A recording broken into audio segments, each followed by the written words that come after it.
annoyed yet?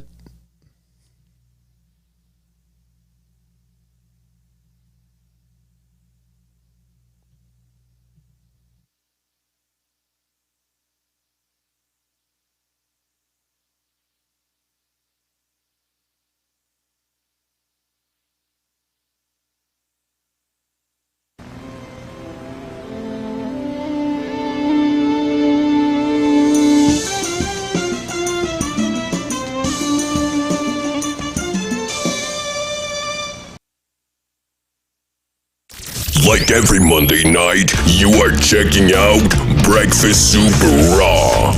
Bon appetit, as Don, Tony, and Mish dish out their opinions about the world of pro wrestling, sports, news, and pop culture. Breakfast Soup Raw. And now, your host, Mish and Don Tony.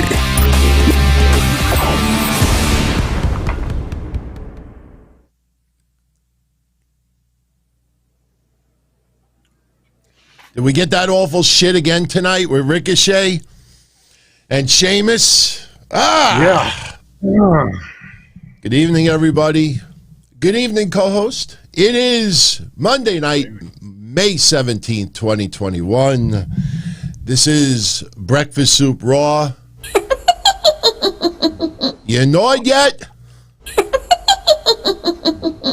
I am Don Tony. He is Anthony Missionary Thomas. What's going on, dude? I promise I'll stop with that. Oh, my God. To see grown adults acting creeped out, acting like all weirded out because somebody is hitting a soundboard button, oh, my God, we need live fans back. ASAP. ASAP. Stop this hokey stuff. And what was even worse, did you see the match, the tag team match with Natalya and Tamina versus Nia and Shayna today? Yeah, I did. Shayna lost another match. Yeah, Shayna but lost another match. Reginald, the fire. Yes, Reginald, blinded by the light. Wasn't that a song? Yes. I mean, look how far this guy is from there, and he's doing the whole blinded storyline. Look at that. Look how far back he is. I mean, oh, please, fire this motherfucker. He just, that's just god-awful. That is just awful. I mean, it seems, and you and I talked about it last week, that it's only a matter of time we see Alexa Bliss in the background with Nia Jax and the X across the eyes, kind of getting a little bit of revenge. This is the Bray Wyatt storyline redone. Instead of the puppets, we got...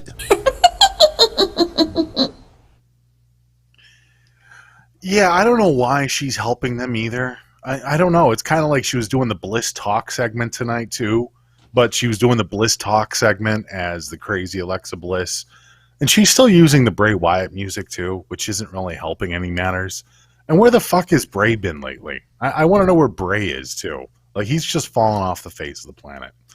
And why in the hell is she helping Tamina and Natalya? Of all people. Like, that just makes no sense to me. Like, there's no connection there that I can think of. Was Tamina nice to Alexa Bliss? I thought Lily hates all women. Yeah, I don't know what the hell. They're not even making sense with their own story. No more. How's this? Every time I press it, I have to give away a shirt. So I won't press it for the rest of the night. I'm not giving away nothing today.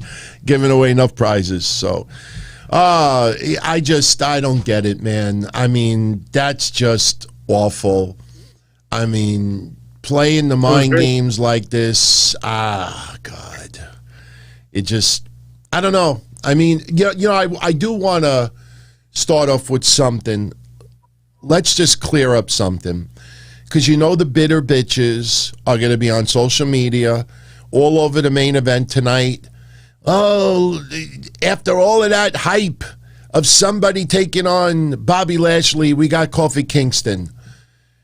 Yes, on any other night, I probably would say the same thing. You teased us for 3 hours to give us fucking Kofi Kingston. But I think that there is a different reason tonight why we got Kofi versus Bobby Lashley. 1 year ago today, we had the unfortunate passing of Shad Gaspard. And that is Shad Gaspard with MVP in a bar watching Kofi Kingston make history. And, to see the look on his face, I mean, that was a very emotional moment. And 1 year ago, we lost Shad Gaspard. Yes, Bobby Lashley had nothing to do with that picture, but, it was a very big emotional moment. And I honestly think that this main event, I think no matter who would have faced Bobby Lashley tonight, they would have gotten the fruit roll-up because of Drew McIntyre, and the outcome would have been the same. Whoever beat Lashley tonight. Now, when you think about it, it would be stupid for T-Bar or Mace to get the fruit roll-up victory because of Drew McIntyre, because T-Bar and Mace have been fucking with Drew McIntyre. Shelton Benjamin probably would have been the only logical choice.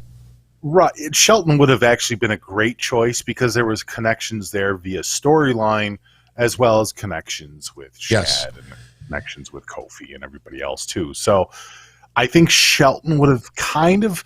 See, I guess Kofi makes the best choice because of the situation, but I think Shelton would have been a fantastic choice too.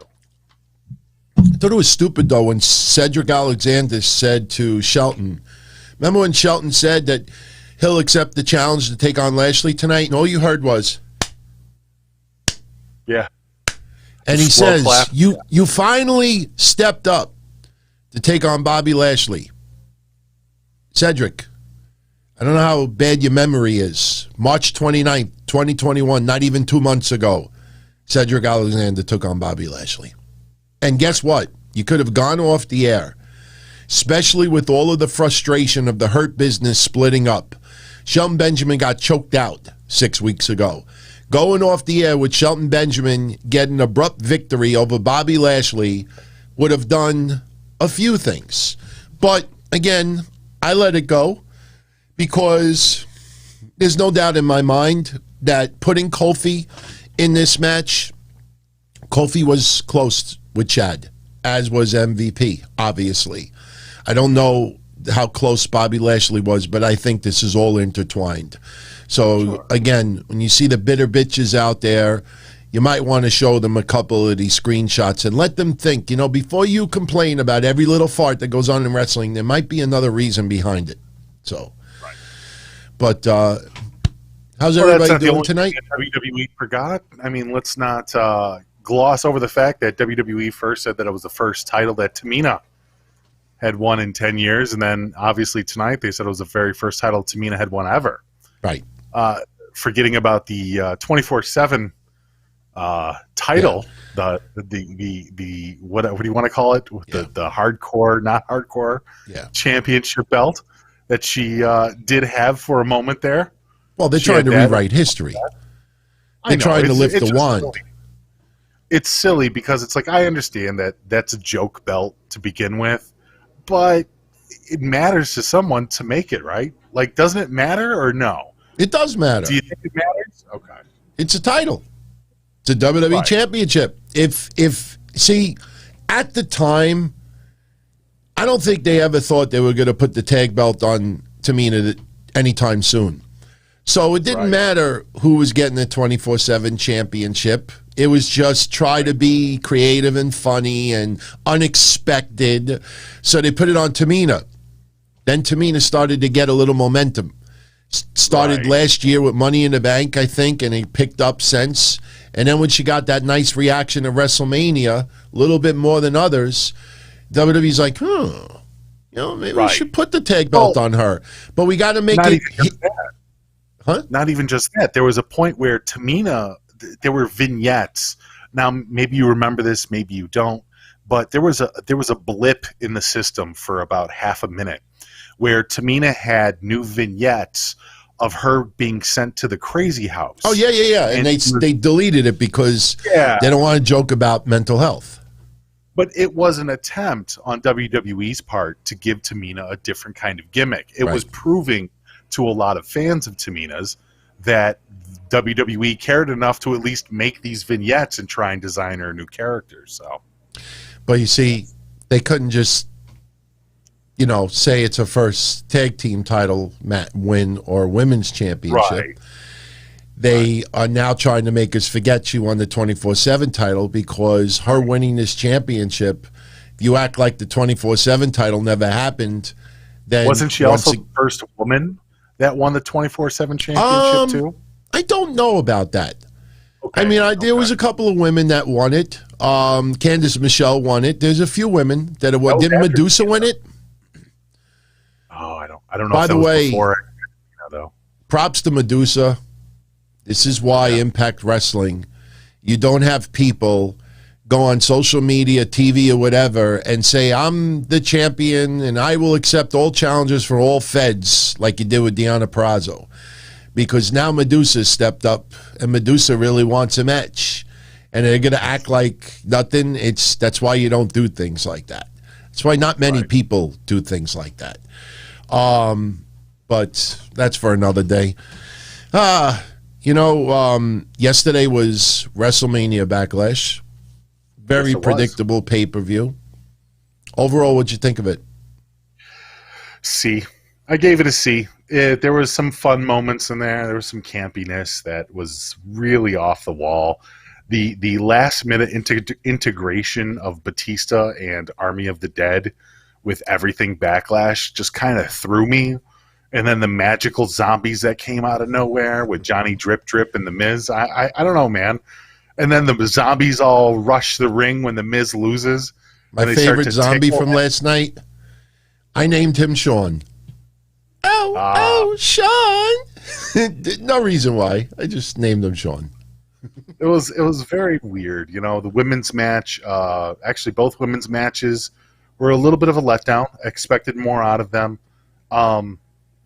Bayley's not pulling the heel weight that she did when she was up against Sasha. I don't see that she has that kind of fire in her. When she was acting heel against Sasha, there was a lot for her to work with because she had such a background with Sasha. And Bianca Belair is falling flat, in my opinion, as this uber stomping clap, take your prayers, baby face that she's working out there. It's too much. I mean, she got the whole point. Like, I was even joking with Joe last night. I think she was a better role model for girls when she was a heel, when she was confident, when she was cocky, when she was, expressing her talents. A little brash. Right. Like, I don't think she was over the top at that point. And now it's like she's just so cheesy. She's so fucking cheesy. It's like, this is not the same person that won the title. So, I don't know. As far as that goes, I don't know. I had problems with a little bit of it. I was actually very surprised that I enjoyed the Rey Mysterio Dominic Mysterio match so well. Bobby Roode and Dolph Ziggler did a good job as the Beverly Brothers 2.0. I really enjoyed the hell out of it. It was really well set up. There was a dynamic storyline that was being told. There was psychology in the match. Mysterio going as far as he could for his son, and then his son comes out there injured and bruised. And it was a very good story. It was a simple fucking story, and it was really nice to watch. And I was very surprised with all the wacky, zany storylines that they've had Rey Mysterio and Dominic over the last 6 months. I was fine with that. It was a good show last night for them. But yeah, positives, negatives all the way around. So yeah. By the way, Bob O'Mac, he doesn't mean it seriously about Miz. This has to do with last night. So, as I said yesterday, they were going to give Miz some time off, which you heard yesterday on the show. Today, Morrison was by himself, took on Damian Priest in a lumberjack match. This time, we didn't have zombies, but last night's pay-per-view, it was what it was. I think it'll be a forgettable pay-per-view, with the exception of the Mysterios getting the title win. I think when we look back on it, I don't think it really did much for Cesaro. That's just the way I feel right now. That was heartbreaking. Yeah. Because, and I really praised the hell out of Cesaro last night. Look, it's one thing, even if you don't like Cesaro, it's amazing that Cesaro can put on such a good match with Roman, with anybody really, that he was selling so much, and I was joking with Joe again about this, that he forced Michael Cole to talk about his injuries. Michael Cole, as an announcer, is pretty lame sometimes. He kind of goes to left field. He doesn't talk directly about what's going on sometimes. When he does, he flubs it up. But Cesaro being out in the ring and, grabbing his arm and his injury and stuff like that, he was forcing Cole to talk about it. And I thought that was great because that's what announcers should do. They should address what's going on in the ring. But it was almost like Cesaro wasn't going to let Cole fuck up his match. Cesaro was going above and beyond last night. And, I know as far as what's happening, we knew Roman was going to win. Was anybody really surprised that Roman won last night? I wasn't. Nobody in our Discord really was surprised by it. But at the same time, you look at Cesaro and you got to think that people are looking at him in the back going, damn, why doesn't this guy have a title belt? Damn. Not only that, why was he the only one to lose clean? Right. No interference, no clusterfuck. People interfered in the match. No, we'll just leave everybody in the back, which to me makes Cesaro looks worse out of all of this. And then after the match is over, he gets his ass handed to him from Jey Uso and Seth Rollins. And is he just that much of a company guy that he's not a guy that asks to be promoted in the company? Is he just a guy? I don't know. I've never heard a bad word about the guy. You never hear anything like, oh my God, Cesaro's such a pain. That you never hear that.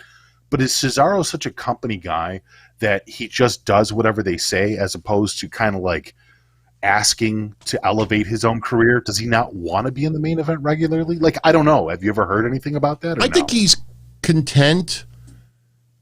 I think he feels that he's definitely worthy to be a champion.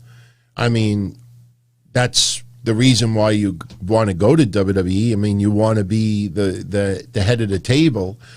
But I just think right now, I said it a couple of weeks ago, if he would have been taking on Drew McIntyre or someone else, I might have enjoyed it a little bit more. In the match, I enjoyed it yesterday, but there was no chance of him beating Roman Reigns.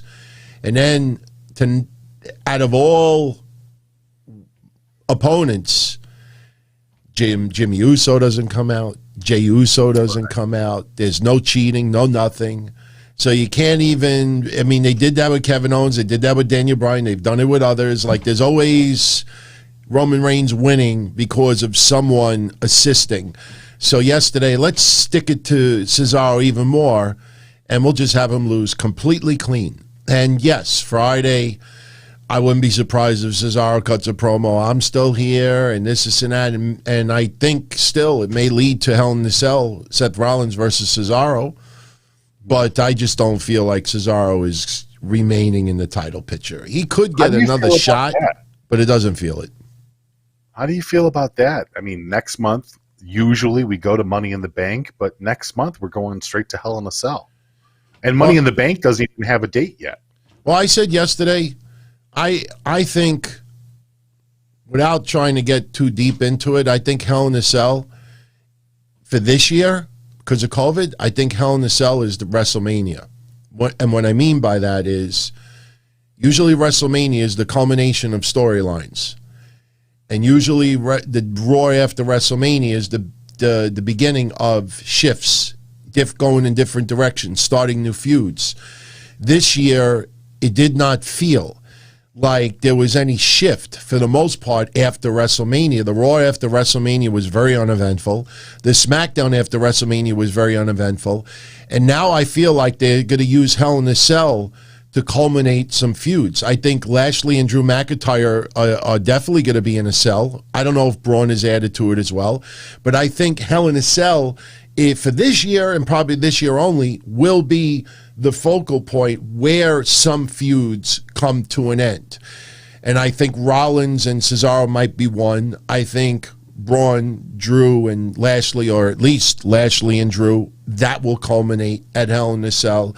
You will see, maybe Bayley and Bianca has a rematch at Hell in a Cell. So I think for this year, instead of WrestleMania being the end and the day after the beginning of different directions, because fans are coming back in less than 2 months, Hell in a Cell is going to be it. And then next year, they'll probably just go back to Mania, being, the beginning of the new season, as some people call it. So, I do not think, Chris, in any way, shape, or form, Kofi is being put back in the title picture. Again, I think tonight was the tribute for SHAD.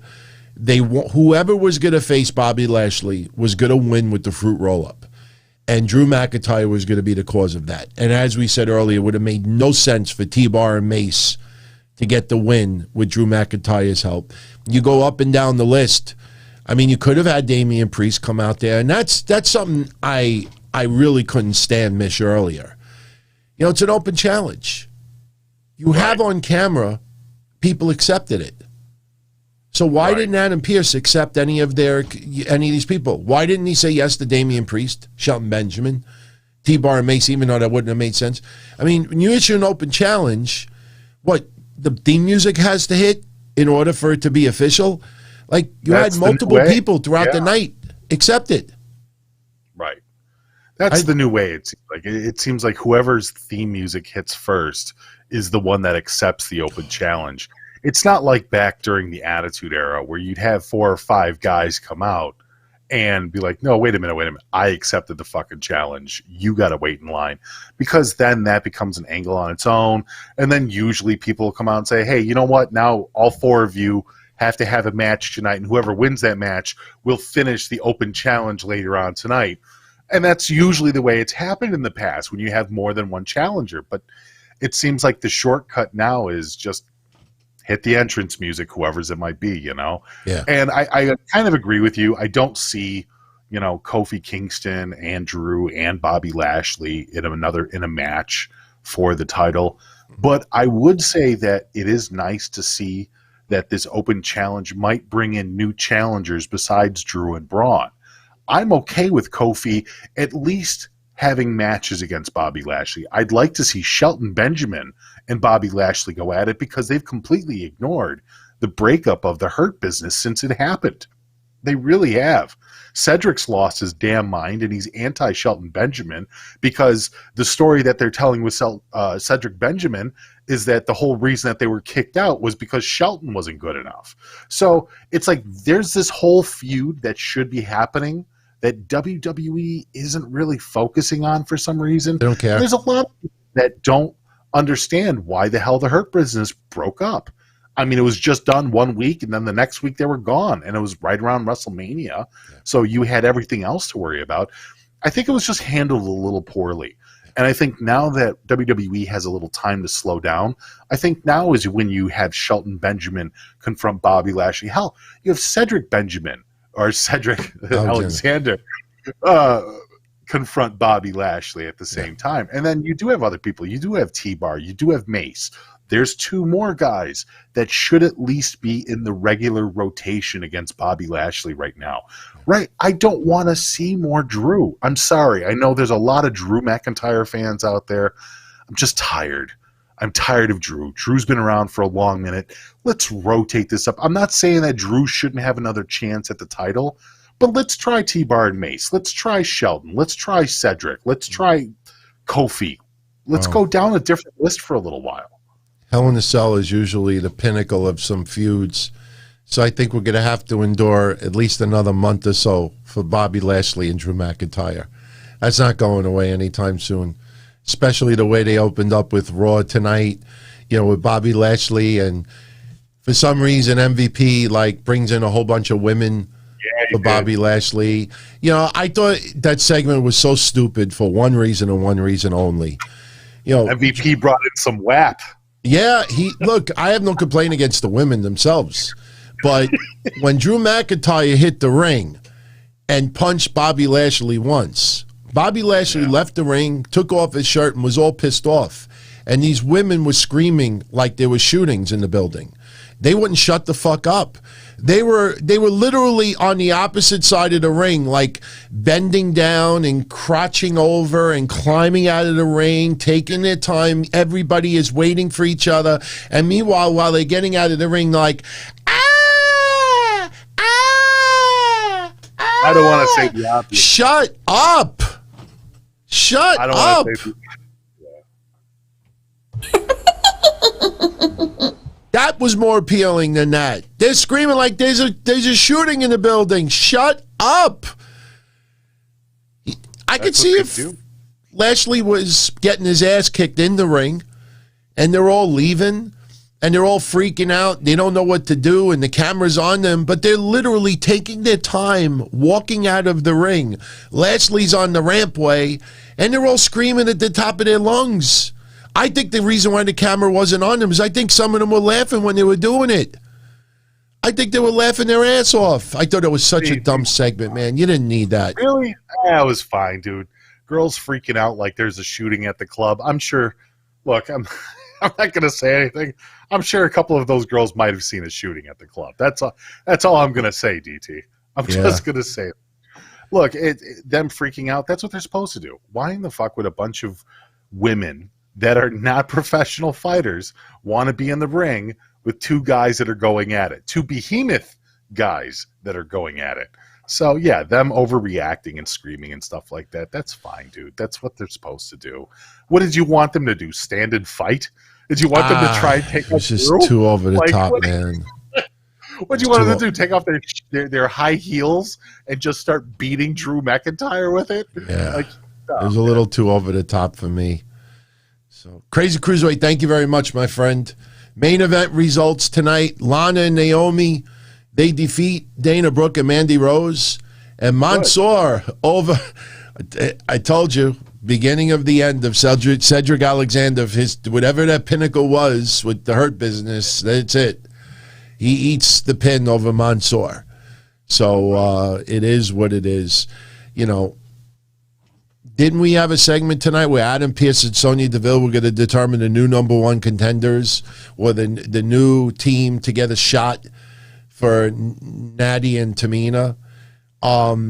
Why would Adam Pearce and Sonya Deville allow like Alexa Bliss to do hokey special effects and then feel, okay, well, you know, Nia, Shayna, you know, Alexa Bliss did what she did. That's it. You're gone. You know, no more title shot anytime soon. I mean, talk about step downward. Unless we get a little swerve and maybe they give it to the Riot Squad. Maybe it's not a Raw tag team, but, you know, I just feel like, man, how is it that the Raw and SmackDown women's tag team division seems to have gotten so light? I think is the right way to put it. So light. I don't get it. I mean, we can't come up with a nice makeshift tag team, you know, that could really kick ass. I just don't understand. And it's not like they let go 50 women and said there's no more women's division. This isn't 1995. You know, I don't know. I don't know why the women's tag team division looks so weak in WWE. I don't know. It's because throughout the roster, I mean, if we took a second and we would look at the women in WWE on SmackDown and Raw, you'd see a lot of women that aren't really wrestling right now. Yeah. You'd see a lot of talent that just isn't there. And they keep focusing on the same ones. Yeah. You know? So it's partly a mix-up or a misuse of the talent that they have at hand and whatever else comes from that. So shout out to AS7607. I hope you got my email. She says that she hasn't been keeping up with Raw as of late, and she didn't watch the pay-per-view yesterday. We're dead serious. We're not just saying this. Other than the Mysterios winning yesterday, if you missed the pay-per-view, you missed nothing. You really did not miss. I mean, there was some decent matches, but as far as storylines or shifts in direction, nothing. And, you know, especially when you think about it, Why didn't Alexa Bliss do her hocus pocus stuff to help Tamina and Natty win the titles yesterday? I mean, because you think about this for a minute. I want to make a point. It seems that Alexa Bliss is doing the Bray Wyatt, getting revenge on the people who have slighted her in the past. So we're just going on that idea that this is all directed in some way towards Nia Jax. Shayna Baszler is a victim by circumstance. Okay. So if Alexa Bliss is truly trying to stick it to Nia Jax, what would be a more powerful way to do it? Causing Nia and Shayna to lose a rematch, or causing Nia and Shayna to lose the titles? Why didn't Alexa Bliss do the hocus pocus yesterday? That's how you maximize. You know, you kick somebody to the curve. You don't do it, you know, when nobody is looking around. Or you do it in front of a whole spectacle of people. Why did she not do that yesterday? Lack of foresight. That's all it is. I don't think that there's any kind of, you know, deep mystical interpretation of why she chose to do it tonight and not yesterday. I think it's just a lack of foresight is all it is. And it's more falls onto Alexa Bliss's character, because her character is all over the place, DT. I'm not even sure what she's supposed to be. She's so chaotic. She's such a misunderstood portion of the show. I don't even know where to go. I don't know if she's a babyface. I don't know if she's a heel. Is she supposed to be dead now? Is she a demon goddess? Is she still part of the Bray Wyatt thing? If Bray Wyatt's gone and she has no connection there, is she still considered part of the women's roster?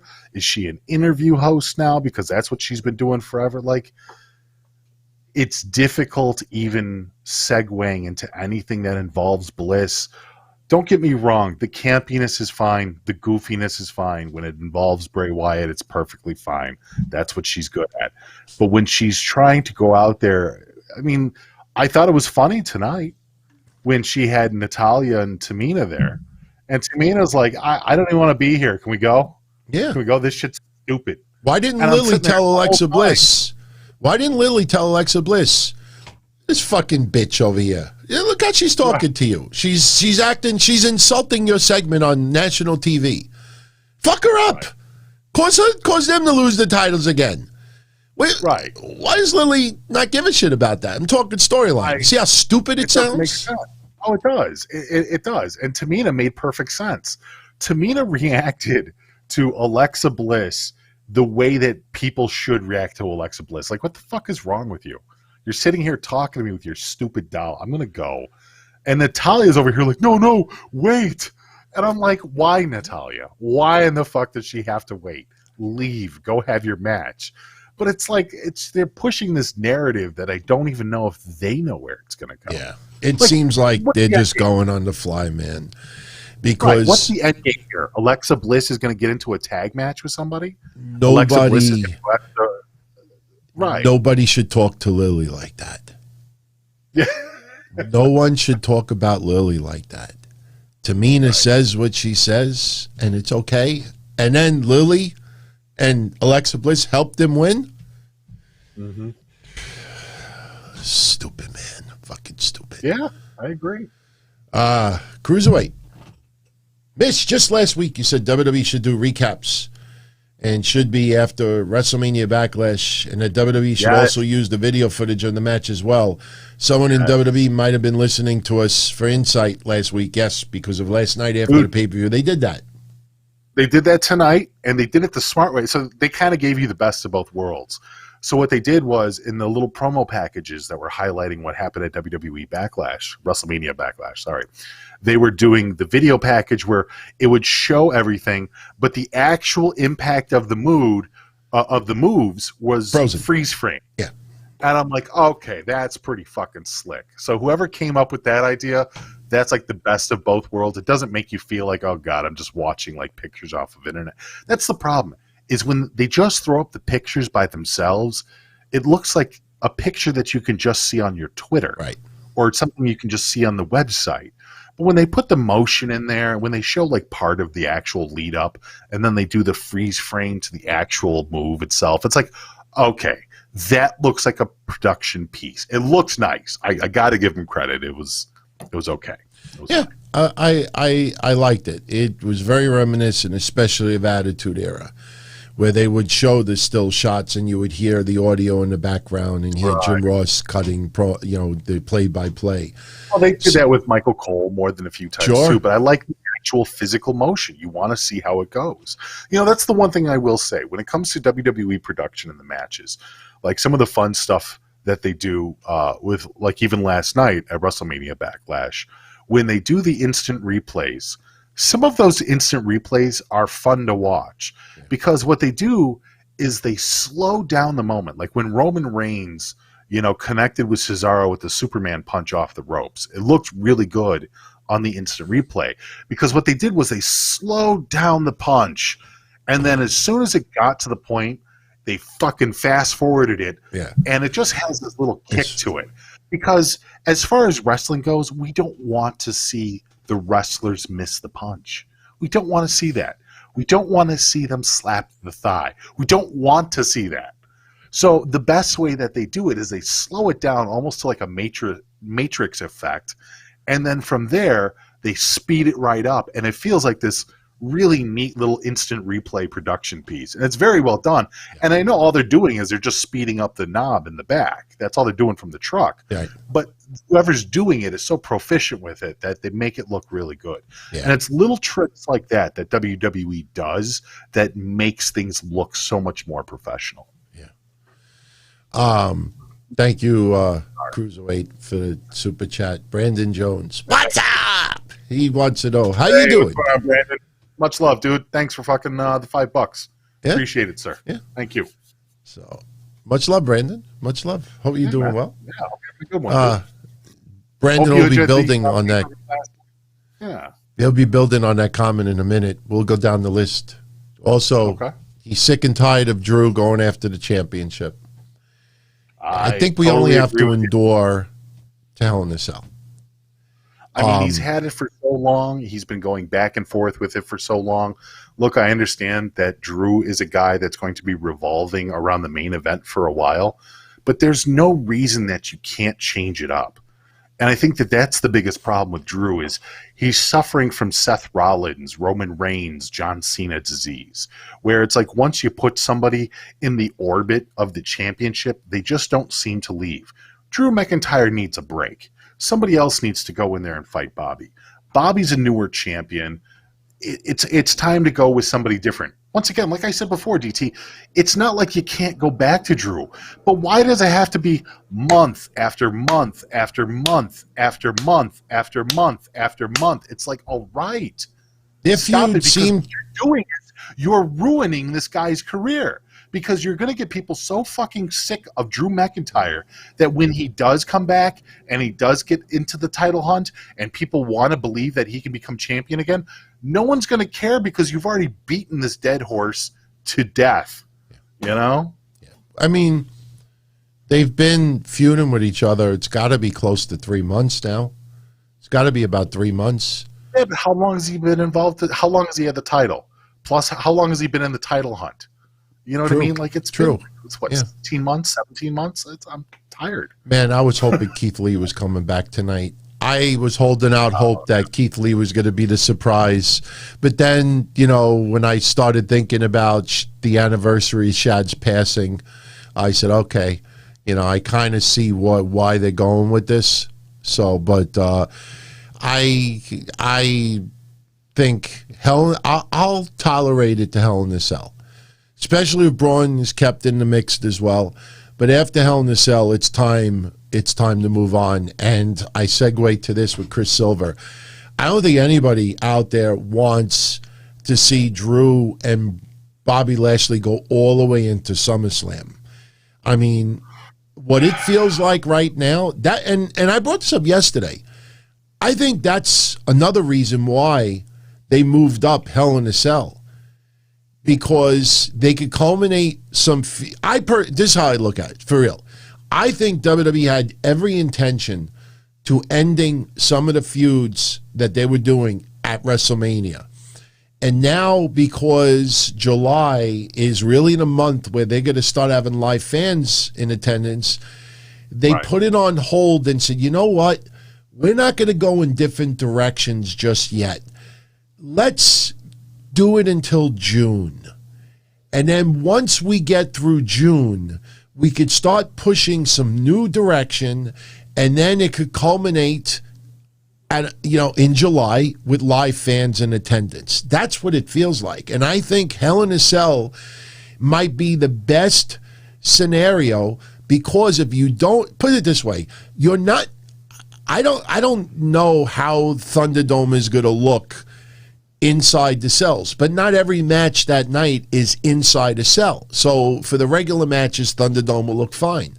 But for the Hell in a Cell matches, a lot of people used to complain about, the color and the lighting when Fiend was in the matches. So you could do Hell in a Cell without any live fans there. And this is the most beautiful thing about it. And I always remind people how Thunderdome operates. If you have a Hell in a Cell in the arena, it's not like the people who are on Thunderdome just see bars in front of them. They actually see what we see on TV. So when they have cameramen inside Hell in a Cell, the Thunderdome fans, their view is not blocked in any way, shape, or form. They see what we see on TV. So for logistics, for storyline, for live fans coming back, this year I think Hell in a Cell was sacrificed to basically postpone the end of some feuds. Instead of it happening in April, okay, they'll end in June. And by SummerSlam, we'll see if Big E ends up going against Roman Reigns. We'll see. Now let me throw this out here too, because retroactively, right after WrestleMania and right after Backlash is usually when WWE starts testing the waters. Sometimes they'll give somebody a championship just to see how the crowd reacts. Sometimes they start brand new feuds right around now just to see how they pan out. Right. And it's also the time to test new people. Like, what was it? Oh my gosh, who was the match? Drew Gulak and Angel Garza. Angel Garza tonight. That is a simple, atypical mid-card feud. It's not a highlight. It's not going to be a feud that is going to main event anything, but they're continuing this feud on and on, I think, in order to test both of these guys. This is like one of those matches. This is one of those feuds that happens after WrestleMania that WWE focuses on without forcing the crowd into it. They're not going to give it a lot of TV time. They're not going to give it a lot of airtime. But what they are going to do is they're going to make it prominent enough just to see how the audience reacts. Because it could either go one way, it could go the other way, or coincidentally, the crowd could shit on the whole thing. So I think this is one of those scenarios. I think, Elias being out there a little bit more now, that's another thing. Maybe Elias might get another turn on the wheel. Maybe there's a future for Elias. Like, this is the time that you don't want to stick with Drew McIntyre. This is the time that you want to start doing different things so that by the time you roll around to SummerSlam and you start rolling around a Survivor Series, you're already laying the groundwork for who's going to be around for the main event of next year's WrestleMania. When you hit Royal Rumble, at that point, people already have it in their minds. WWE already has a plan from the road to WrestleMania, from the Royal Rumble to WrestleMania. And I know WWE's been really bad the last couple of WrestleManias with a very short amount of foresight when it came to planning, who is going to have these matches. Even with the 2 days of WrestleMania, it felt very short-sighted. And if it wasn't for the rain, I think that night one might have been horrendous. Yeah. But because of the rain and the change-up, it was amazing. But it's kind of like there's a plan. WWE's always had this little plan, and they've been doing it for decades, and it works. So it's like, do we still want to believe that this is going to be another year of Drew McIntyre in the title hunt? Or do we feel better believing that you can have Bobby Lashley versus all this different talent succeed or fail, and then by the time SummerSlam goes around, if Bobby Lashley still has the title, do we start seeing the future there? I think they're holding off Brock Lesnar and Becky Lynch for an extra month. Once we get live fans back, it's going to go into full gear. I mean, full-blown mode. And by the way, I know we talked about it a little bit yesterday, but expect those rumors of WWE coming to Madison Square Garden to really, really intensify, because our governor today announced that this Wednesday, anybody who's vaccinated, no more masks. Individual businesses could still require masks, but vaccinated, and he was talking about venues. Look, I don't like anybody in government, but I took notice of this today, and he said something very important about Madison Square Garden because the Knicks are in the playoffs.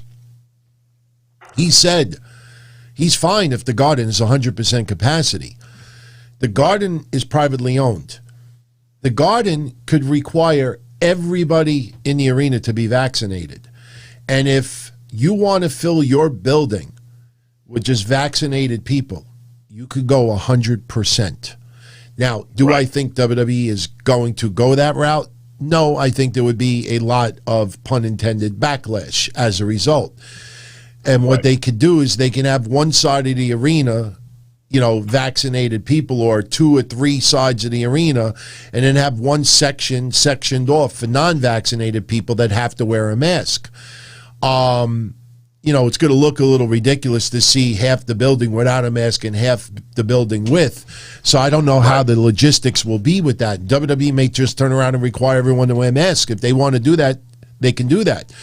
But the point is, now with New York going back for vaccinated people to no masks, no limitations, other than public transit and courts and jail and stuff like that, this intensifies Madison Square Garden getting WWE, because apparently the Garden is prepared for the playoffs. And what I've always been talking about on the other shows, especially on Wednesday night, it's not just buildings being able to house wrestling again. It's these buildings have to have enough employees to handle it. I mean, you're not going to have Madison Square Garden open, even if you only seat 5,000 people, and you don't have enough people to work security and vendors and this and that, and cleaning up and setting things up. So the fact that they're doing this, expect those rumors of WWE at the Garden to intensify. Right.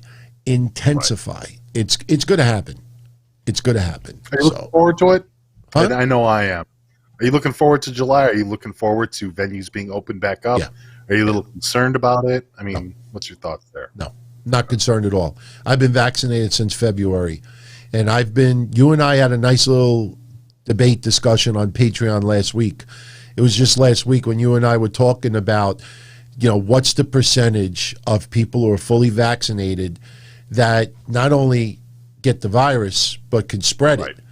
And when you saw that controversy with the Yankees, a couple of things that people didn't focus on. Number one, the Yankees, the people who got reinfected was Johnson & Johnson, which has a much lower efficacy rate than Moderna or Pfizer. Second thing is that even though it hasn't been made public, some of those players were within that 2-week time frame of getting vaccinated, so they didn't wait out the full 2 weeks. And the third thing, and this is probably the most important part of it, is they tested positive, but almost all of the players showed no symptoms whatsoever. So you could be reinfected, but the level of virus in you is very, very low. And because it's so low, you could literally cough in front of someone and you're likely not to get that person infected because there's such little virus in your system. It's there and your body's kicking the shit out of it. Let me ask you something, because if this is something that we didn't bring up on the Patreon, but I'm kind of curious if you know something that I don't. WWE has been very vocal lately with the vaccination talk. They have vignettes and commercial spots that they put up where they tell people to get vaccinated. Now, does this, I guess, assume that all WWE talent and staff are vaccinated? No. They're not making it a requirement. They are heavily pushing for the talent to be vaccinated. I think probably Nia Jax is the most notorious one because she's so disliked. She doesn't believe in vaccines.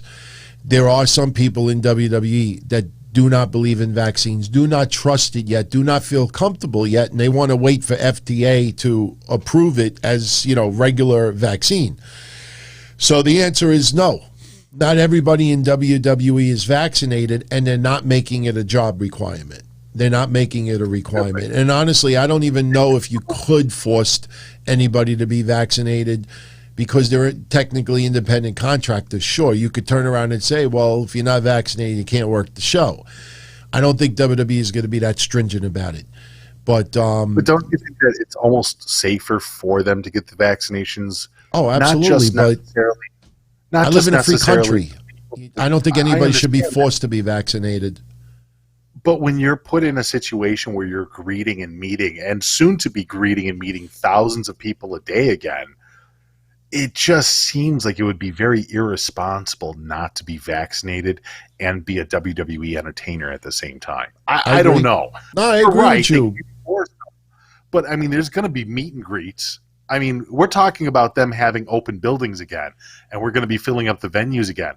The next step is the signings, right? Right. The next step is the greets. Maybe they don't have the signings for people who are not vaccinated. And the ones who are not vaccinated, maybe they will wear a mask. Well, they will wear a mask still, and they forever? for the foreseeable future, for the next 6 months to a year, maybe.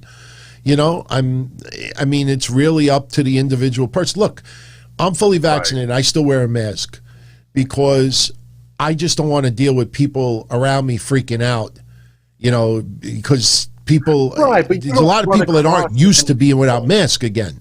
We're talking about entertainers that it's their entire job to meet thousands of people.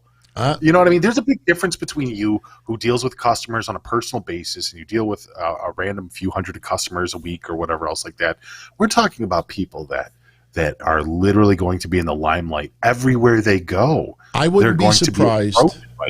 I wouldn't be surprised if smaller wrestling companies, some of the companies out there, will not book anybody unless they show proof they're vaccinated. I expect that. Look, I said that schools were going to require vaccinations. I said a year ago that you're going to have restaurants and venues that are going to require vaccinations. So you're going to see that happen. I just don't think you're going to see it in WWE. I think that some people who are not vaccinated, they may do a virtual signing.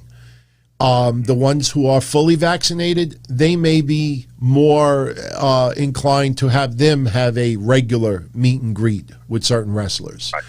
They might keep distance, until the pandemic is over. But I don't think, even though I believe in the vaccine and I recommend everybody get it, I still respect anybody that doesn't get it. And I don't expect everybody on the roster. And if they don't get it, that's their prerogative. So we'll get back to Alexa Bliss. I know there was a couple other chats that came in. So let's just fill in some of the blanks for Raw tonight. We get to Alexa Bliss again. We'll talk about it.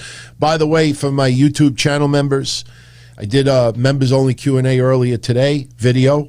Tomorrow I'll put up the thread for the TNA, which is text and answers. So we rotate every other week that way. So there's a Q&A every week from now on. Puffy89, congratulations to you, my friend. Not only did you win the contest yesterday on YouTube, but you got every match right, and you were in 1 second of predicting the tiebreaker correct. The match time yesterday was 16 minutes, 4 seconds, Bayley versus Bianca. You predicted 16:05, so you are the winner. And Nia Rofe came in second. He missed the tiebreaker by about, 10 seconds. Yeah, I think you were off by 10 seconds. So good for you. Patreon, it's going to take me a little more time because there were so many entries that came in. Also, at the very beginning of the show, I put up the graphic for the passing of New Jack. You want to check out the tribute that I paid, a little opening tribute to New Jack. Check out Friday's show. There's timestamps. You can go right to it. I mean, it's no secret that I've been friendly with New Jack since 1996. And I have a ton of podcasts, audio with him and I. I've worked events with him. I was in storylines with him. There was that one infamous night that Mish called me at 3:30 in the morning. Dude, you got to go on your Facebook page. And here I'm thinking that it got spammed because we used to get a lot of spam on the page. And he's like, no, go on there now. And I'm in a deep sleep. I go on my Facebook page and New Jack is threatening to kill me because somehow he thought that I was going to face him one-on-one in a match in Florida. It goes on and on and on. So I paid a nice little tribute on Friday. And believe me, off and on, probably on Thursdays, we'll play some clips, some highlights from some of the episodes I've done with New Jack over the years. And one thing is for certain, look, the guy has a very checkered past, and there's a lot of people that despise him. Totally understandable. But like I said, people that knew him personally, if he liked you and he considered you a friend, not a close friend, but if he considered you a friend, he was awesome. I mean, I played that clip Friday. I have it queued in case anybody wants to hear it here. If you didn't tune in Friday, I'll share it later on. But I get through with you, you will say, man, you know, that guy did some fucked up shit in his life, but talk about one of the... I never laughed as much doing shows as I laughed with New Jack. The guy was totally different on the outside, you know, so... but I want to mention another death that happened earlier today. I know a lot of you out there will not really be familiar with this guy, but believe me when I tell you, in the early 80s, especially for the NWA, he was a fairly big deal. Don Kernoodle died today at the age of 71. You know, had the infamous tag team run with Sergeant Slaughter, that infamous cage match with Slaughter and Kernoodle versus Jay Youngblood and Ricky Steamboat. He died earlier today at 71. So no idea the cause of death, but he passed away as well. And I definitely want... I'll share the clip at the very end because I don't want to pain Mish through 5 minutes of audio if he doesn't want to check it out. So we could... No, it's fine. Did you see the Paul Heyman tribute at the end? Yes. I brought it up yesterday for a couple of moments. I mean, I've met Paul Heyman a few times in my life, and I actually had the privilege of pushing tickets for ECW in 2000 and early 2001, which really not 01 at all. And over these years, I rarely ever saw Paul Heyman get teary-eyed. And to see him get that choked up about New Jack, that surprised me yesterday. That really surprised me.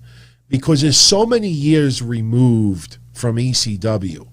But like I said, you know, you see Paul Heyman, you know, you would think, you know, he would get choked up over some others, you know, when they meet their demise. But the way he got choked up about New Jack, that should give you a little idea of, if you got to know him personally, I mean, the guy was just hilarious and funny. Right. And just to see Paul Heyman get choked up like that, that was powerful. That was powerful. And you know what? Props to WWE for allowing him a couple of minutes to pay tribute to New Jack. That was fucking awesome. It was awesome. Yeah. So, by the way, for those that are interested, there are a couple of shirts on sale now at Pro Wrestling Tees. They will only be up for a short period of time. The proceeds, all the proceeds, not the profits, the proceeds, every dollar that is generated will go to New Jack's wife, cover obvious expenses. I will be picking up one of these shirts without a doubt. Oh, so sure. Yeah. If you want to go check it out, Pro Wrestling Tees. And like I said, at the very end, we'll end the show on a really funny note. I will play the clip at the very end. So we won't really need to do much else today. We've gone an hour, and we've talked a lot about some of the matches tonight. So now we'll fill in the blanks. We'll answer a couple of more super chats, play the New Jack clip that I shared on Friday. We'll call it a night. So as we said earlier, the opening, Lashley celebrating. No Braun Strowman tonight, but Drew McIntyre interferes the party. The women are screaming way over the top. Then we get a match I thought was an absolute waste. AJ Styles with Omos in his corner versus Elias with Jackson Riker in his corner. It was a fun, decent 12-minute match, but it just ended in dumb clusterfuck. Jackson Riker getting involved, DQ finish. I mean, is this where they're going with the Raw Tag Team division? That AJ Styles and Omos? Because you and I talked about it before, that it seems like they're leaning towards making them baby faces. After tonight, I don't know if I want to see Elias and Jackson Riker fighting for the tag championships. Look how they've used them in the last year. That's fine. But that's what this is for. That's what this grace period of time is for. Every single time, once you get past WrestleMania, WWE starts throwing shit against the wall. And I'm not trying to say that Jackson Riker or anybody else is shit. I'm just saying that they're going to try new ideas. Elias is a guy that a lot of people have been wondering, why in the hell? This guy has a good look. He's good on the mic. He has a gimmick that works. He's got the fucking guitar and everything. And he's just never seemed to find his stride. Jackson Riker is relatively an untested guy that's on the main roster. And while he's been around for a minute, it's almost like if he wasn't, nobody would care otherwise. So now that you have AJ and Omos as the new tag team guys and people want to see them out there more, why not try Elias and Riker? It's something to do afterwards. Now, am I expecting this to end up in a 6-month blood feud? No, not at all. This is going to be a one and done for the brass in the back and for the people at home to see if they enjoy the outcome of this match or not. Once again, this isn't like an exhibition feud as opposed to just an exhibition match. These are all exhibition feuds to test people right now that's on the roster. Because I don't doubt that while we're sitting there looking at these guys and going, ugh, I don't want to see Jackson Riker and Elias hold the belts. At the same time, this might be opening up the doors for more returns. Like you said, Becky Lynch and Brock Lesnar and other people that might be returning because now you've got Miz taking time off. Now, I don't know if Johnny Drip Drip is going to have much time around. He might be taking time off soon. And so now you're going to have this revolving door of like maybe some new NXT talent is coming up. Maybe some people we haven't seen for a while are coming up. Maybe Cedric Alexander is gone and Shelton Benjamin's going to get a singles push. Like, I see all these pieces moving. I just don't know where they're going to finally fit. Yeah. It's just, the way they've used Elias and Jackson Riker for this long, we're supposed to buy into them being serious contenders suddenly. No, not at all. It's a hard sell for me. You're not supposed to buy into them at all. You're supposed to either enjoy it for what it is or poo-poo on it because it's bad. That's it. Like, I don't feel in this scenario, and I know this is like a WWE apologist thing that I got going on right now.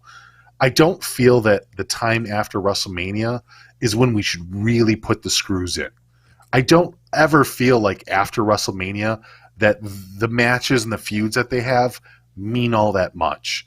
Once you get past SummerSlam, once you get into Survivor Series, that's when the anger should be coming out for bad storylines because that's when they're formulating the biggest time of the year. Lex's Playground with Daddy and Tamina talked about it before. Alexa asking Tamina, how was it like? How did you like beating up Reginald? Which this segment it fell flat. Tamina, I thought, was the star of it, like you said. She's like, can we leave now? And they just disappeared. Like I said, the whole storyline is you don't disrespect Lily. And Lily hates all women. Not only did Tamina disrespect Lily, but they left without saying goodbye. Why wouldn't Lily get pissed off at that? Does she like that Tamina was an absolute bitch? I thought she hated all the women. I didn't like it. I don't think they're sticking to with the Bliss stuff, DT. I don't think you can take anything to heart. I don't think that whatever happens with Alexa Bliss and Lily matter. I thought it was a little bit of a waste. So I did get a kick out of some of what went down later on. AS7607 is Alexa Bliss, looks like an emo doing witchcraft. Yeah. And she didn't even do anything. She just smiled at the TV, at the, the ring. It's not like she did like a Bewitched. I know I'm outdated. I never liked that show either, but it's the first thing that came to mind. It's not like they put the camera on Alexa Bliss and she went like whatever that woman, like she didn't do anything. She wasn't even like nothing. She's just smiling, and the flames go off. Cool. And Reggie should be fired. I stuck up for this guy repeatedly, but look how freaking far he is from there. And they actually caught it on the camera, and he's selling it like he was absolutely blinded by it. It was just god-awful. It was pathetic. And then Shayna Baszler, who honestly, if you pay attention to the storyline, she doesn't give a shit about Reginald. Oh, not at all. So why does she give a shit? Why is she acting like all concerned because of what happened with Reginald? She's looking in the other direction. I would have been laughing. So what happens? She gets, blindsided. They do the heart attack finish, and Nia and Shayna lose their opportunity. Nia is tending to Reginald, which, like I said, I don't know what the fuck that was. I mean, he's acting like he's blinded. Was it the brightness of the lights, the fire? Okay. Well, let's be honest. Reginald doesn't act like a very tough guy to begin with. And his relationship with Nia is kind of in reverse, where Nia is kind of the Reginald's protector. So in this scenario, I wonder if it's Reginald being a little sensitive to what happened with the fire. And now you've got Nia who's going to baby him and, oh, it's going to be all right, honey. I'll protect you. I won't let those bad people put fire at you anymore. You know what I would have done then? You know what I would have done then? Instead of Reggie selling that his eyes got burned from the fire, he should have just went, act like a little fucking wimp, go in the corner and shaking and Nia is coddling him. It's okay, relax, have a sip of water. That's what I would have done. Instead of acting blinded, he should have acted like a little, pardon my language, everyone, he should have acted like a little prissy pussy. Afraid, startled, boom. That's what I would have done. They didn't do that. Yeah. Brandon Jones says, that is a character. Alexa Bliss is misunderstood. She's a misunderstood witch with no guidance from Bray Wyatt, playing around with a demon doll. And he figured it out, so he doesn't have any problem with Alexa's character. We don't have any problem with Alexa's character either. But it needs a little bit more concrete direction. There's no direction. That's my problem with the character. Is that you went through all of this, you pretty much buried Bray, you completely just threw away the Randy Orton build-up and storyline for no reason at all. And all you got out of it was a 30-cent doll. And now you talk to the doll like it's a person, which this doll has supposedly been in her life as a character since she was a kid. So, yeah, dude, I do have a problem with the character. It doesn't make any fucking sense.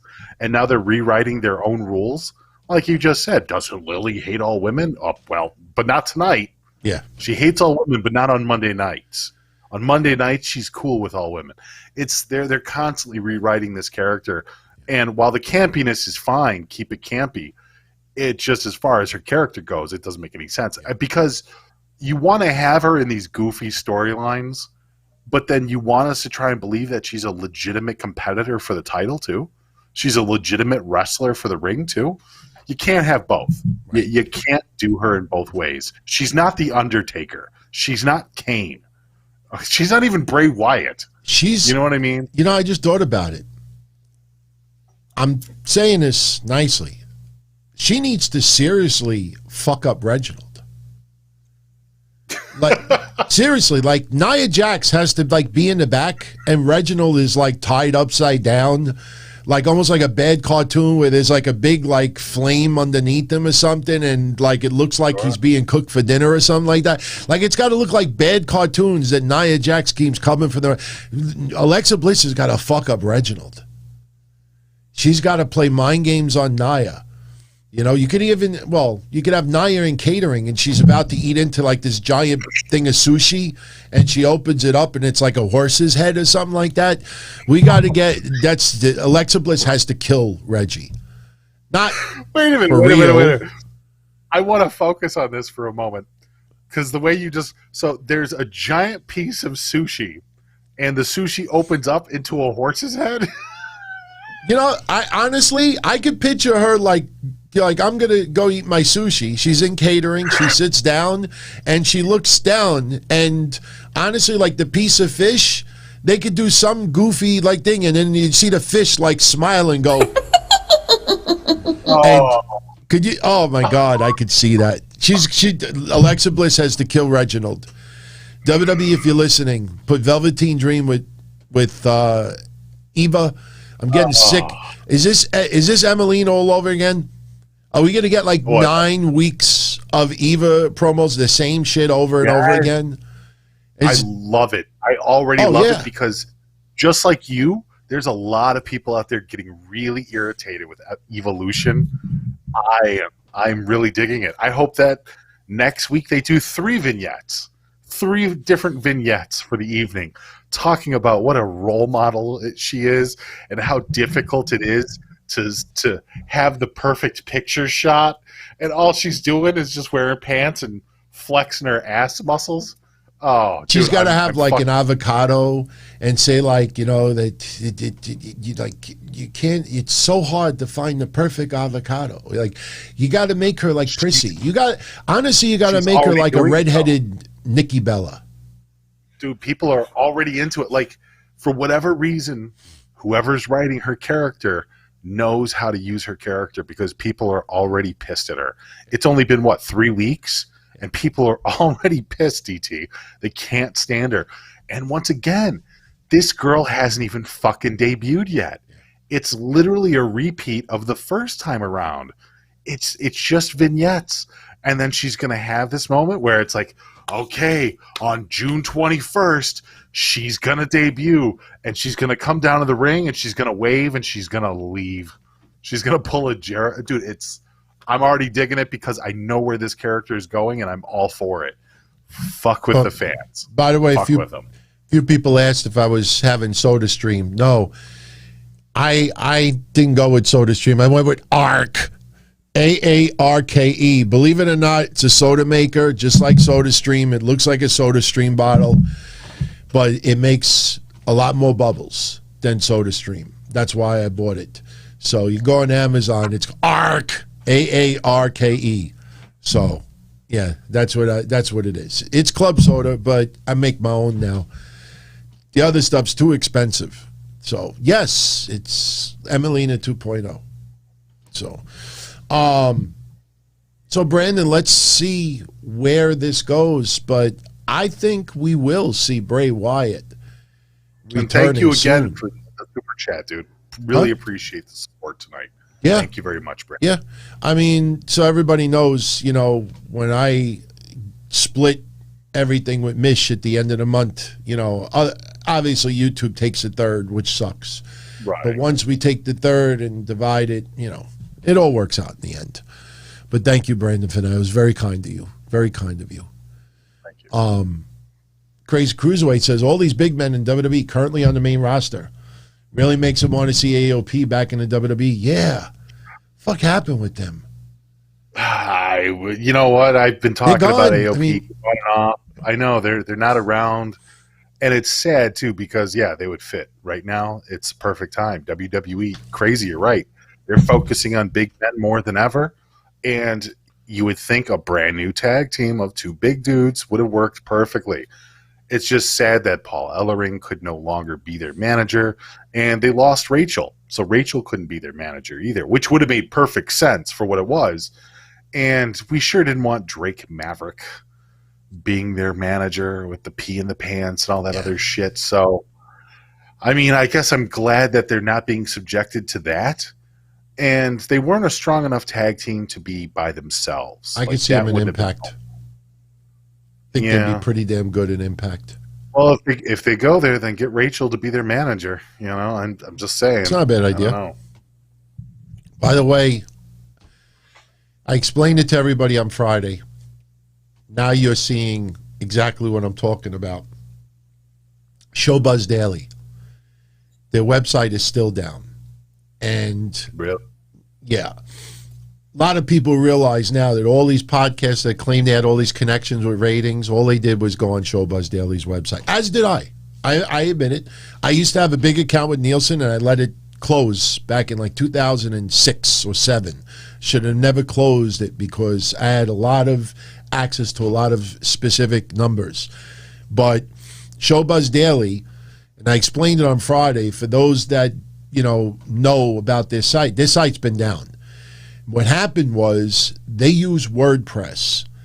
And one of the things that you're always told when you do a WordPress update is to always back up your website. And believe it or not, as ridiculous as this sounds, Showbuzz Daily never had a daily backup tape of their website. So what happened, and I could guarantee you that I'm 1,000% right on this, they weren't hacked. Anyone thinks they weren't hacked. What happened was somebody behind the scenes did a WordPress update, did not back anything up, and screwed up something with their plugins. And as a result, everything crashed. And they couldn't restore it because they didn't have backup tapes. If they had backup tapes, they could reinstall WordPress. Mitch did it for me many years ago. You reinstall WordPress, and then you just restore all your files. So when they went on social media today and said, we'll be able to bring some things back, but we don't think we'll be able to bring everything back, that's because you're realizing now they didn't do daily updates. Hell, I do daily updates on my website. And honestly, I could care less if my website crashes and burns tomorrow because most of you out there access the shows either through iTunes, the app, YouTube. There's other mediums. So the website is just a more convenient way to put everything in one spot. But Showbuzz Daily, they screwed themselves up so bad. So we don't know when we're going to get Impact Wrestling's rating.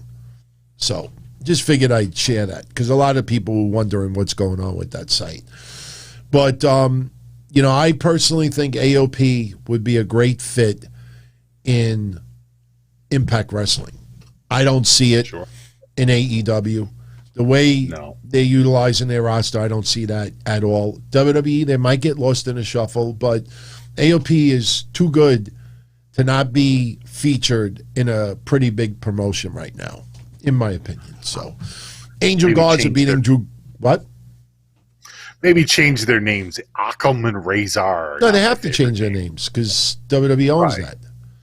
But still, they're good enough and they're huge. They should be able to. They should be on TV.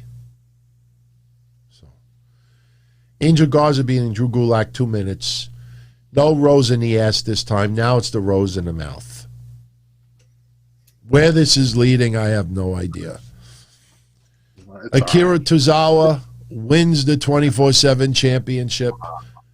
R-Truth hiding, interview with Kevin Patrick. R-Truth kind of like mixes it up, thinks that he has the open challenge. Tozawa, a lot of fruit roll-ups tonight, by the way. Yes. A lot of fruit roll-ups tonight. Kofi, fruit roll-up, Randy Orton. We had fruit roll-up, Kofi and Bobby Lashley. We had Tozawa, fruit roll-up. There was a lot of fruit roll-ups tonight. Yeah. So Asuka, didn't Asuka have the fruit roll-up? I think Asuka had the fruit roll-up, too. She didn't make Charlotte tap out. No. They were going back and forth to submissions, but yeah. Did she? Oh, yeah. I think by the way, you're not going to be able to see anything. If you were watching Asuka versus Charlotte and your screen went black twice during the match, everyone, there was a legitimate reason behind it. Again, you won't see it because there is a delay, and obviously USA Network picked up on it before we could see anything. You look at this photo, looks pretty innocent. If I zoom in a little bit, you will see that Charlotte's left bosom, you could kind of see like a little shade of color, and she started to have a little bit of a pop out.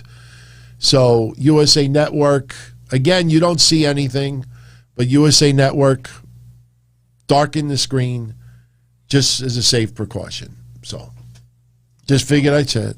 It was the small package. Nick, it's the fruit roll-up.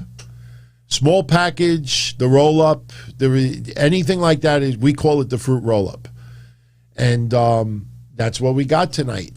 I tell you, man, watching Asuka versus Charlotte today, and I understand they were trying to tell the story with Rhea Ripley at ringside. They will. Maybe this is the beginning of WWE bringing Rhea Ripley back as Rhea Ripley and not Charlotte Light like they did at Mania. Right. But what a far cry from Charlotte versus Asuka WrestleMania a couple of years ago. Yeah. It was fun, but it was really quirky at moments. I mean, I would think that they would have gelled so much better tonight. Yes. And what's going on? Agree. I don't know. Look, that triple threat last night, I was very unhappy with it.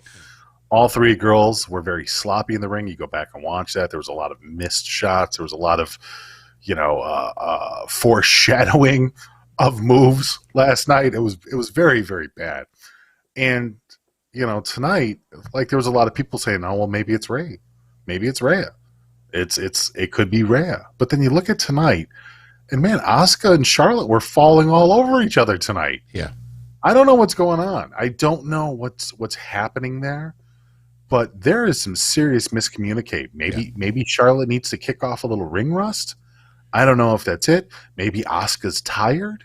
I don't know if that's it. But you're right. There's something going on in the background that's not part of the storyline, that's not part of the gimmick, that one of these two girls is suffering. There's something going on. Yeah. And I know we're not supposed to ever criticize Asuka. I mean, obviously, we're huge fans of Asuka. It's not a criticism because we're actually just kind of wondering, how do you have two women? Well, how do you have these women who are regularly going out there and having these outstanding matches and not say something when all of a sudden, a year later, they're having the opposite of outstanding matches? Right. Look, that's just concern. One thing I have extreme respect for, and that's the work ethic of wrestlers out of Japan. The work ethic is, I don't want to say next to none, but hard work. And I almost think that for Asuka, she's got too much pride and her work ethic is so top-notch that she doesn't believe in vacations. You know what I mean? Like, it's different in NXT with Io Shirai. I'm tired. Like, as ridiculous as that came across, that made the most sense. I'm tired. Right. I'm tired. I want a little break. You can't do that on Raw, obviously, but maybe they should consider an injury angle with Asuka. I think Asuka needs some time off, relax her legs. Maybe there's a slight timing issue with her. Would that be a good time? Would it be a good time, especially if you're predicting this here, DT? Would it be a good time to take Asuka off TV when Becky comes back? I don't know. I think Becky Lynch is destined for SmackDown. I see Becky Lynch feuding with either Bayley or coming on the Raw roster still. Like if you go to WWE.com right now, she's still under the Raw roster. We may be getting a draft. I don't mean air coming in from outside. I mean the WWE draft. I think they're going to. You're going to start hearing some rumbling about the draft, and you know, especially with live fans coming back. Maybe you do the draft right before. You know, who knows? Sure. But I just think Asuka needs some time off. Force her to take some vacation. You know, I brought it up yesterday. You know, people I think forgot Asuka was the MVP of Raw last year. Yes.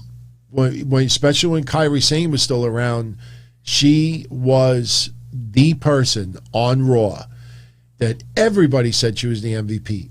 She hasn't taken any time off. I mean, you get a little here and there, but I think she needs a good month off. I think she needs a forced vacation. That might be needed. So fair enough. Randy Orton versus Kofi, you know, another one. I thought this match kind of fell flat tonight. It was quirky. I think the big thing coming out of this match was, you know, Xavier Woods distracting Randy Orton with the trombone. And then Kofi with the fruit roll-up to Randy Orton.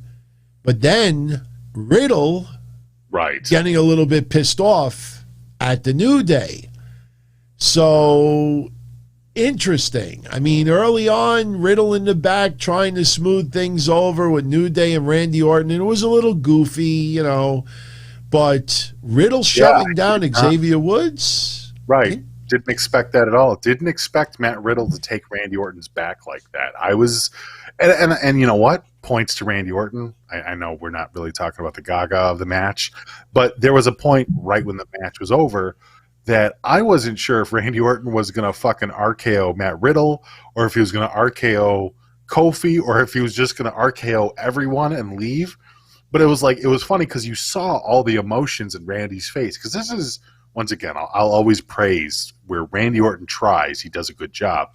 You could see all of this in his face, and he just wanted to kill everybody in the ring. And then he became disgusted with it because Matt Riddle and Xavier Woods and Kofi were just yelling at each other. Yeah. And he was just kind of like, fuck all of you. You know, and just left. And then Matt Riddle shoves Xavier Woods to the mat, which I didn't expect. And as Randy Orton's going up the ramp, you see Matt Riddle trailing behind him, kind of like, yeah, they fucked you, man. Like, that was wrong. Like, I try to do the right thing here, but those two assholes in the ring were wrong. And I'm like, wow, you just made Matt Riddle interesting. I don't know how the fuck you guys pulled it off. But now Matt Riddle is stuck in this vortex of, is he happy, stupid, high dude? Like, I got a scooter, dude. You know, like, is he going to be that guy? Or is he going to actually be genuinely upset because he thought Randy Orton wasn't in the wrong? And it would be weird. And here's the weird part is I can't remember the last time that somebody tried to defend Randy Orton. That's where the weirdness comes in. So you have a rookie, a younger guy, trying to defend Randy Orton up against the New Day. It's unique. It's a fucking... I don't know if people are going to like it. They most likely didn't even see what I'm talking about. They probably didn't see the depth of it. But I saw it, and I was like, holy shit, that's actually a decent storyline. You know what this is designed for? Yeah. This is designed for these four guys to feud with each other. And by doing this, they're not in the tag team title picture. Right. Let AJ Styles and Omos take on others. Right now, Riddle and Randy Orton are busy with the New Day. And the New Day are busy with RKBro. Yeah. So you're going to have these two teams feuding with each other. And by doing that, it keeps them away from the tag title picture right now. So it's going to be interesting. I kind of like that. VJ, I didn't have a chance to look at the Riddle dance. So I'll promise you I'll look at it tomorrow, and Wednesday I'll do it a little bit. I should have done it on the Q&A earlier, but I didn't have time to look at it. So I don't usually look at the wrestlers. Like I said, I would have done the Sami Zayn one. I got his shirt inside that he put up for charity. But with all the turmoil going on overseas, you know, start doing Sami Zayn dance moves.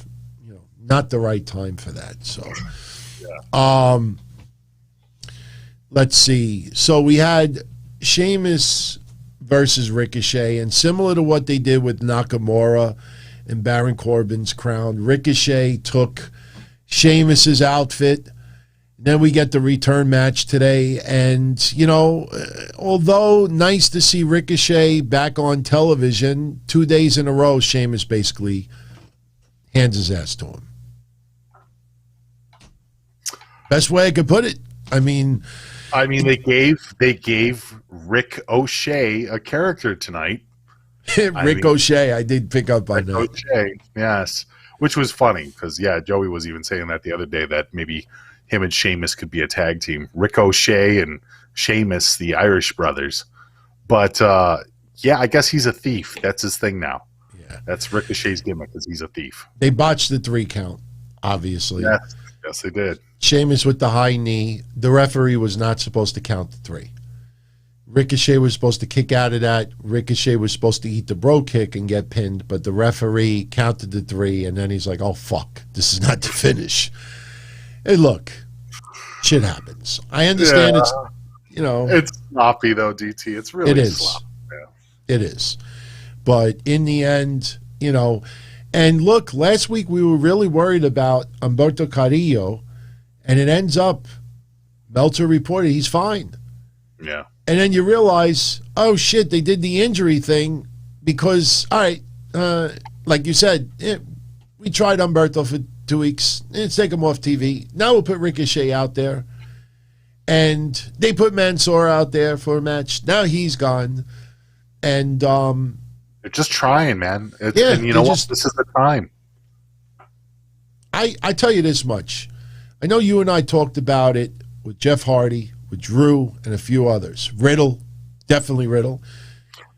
All those guys, and now Ricochet as well.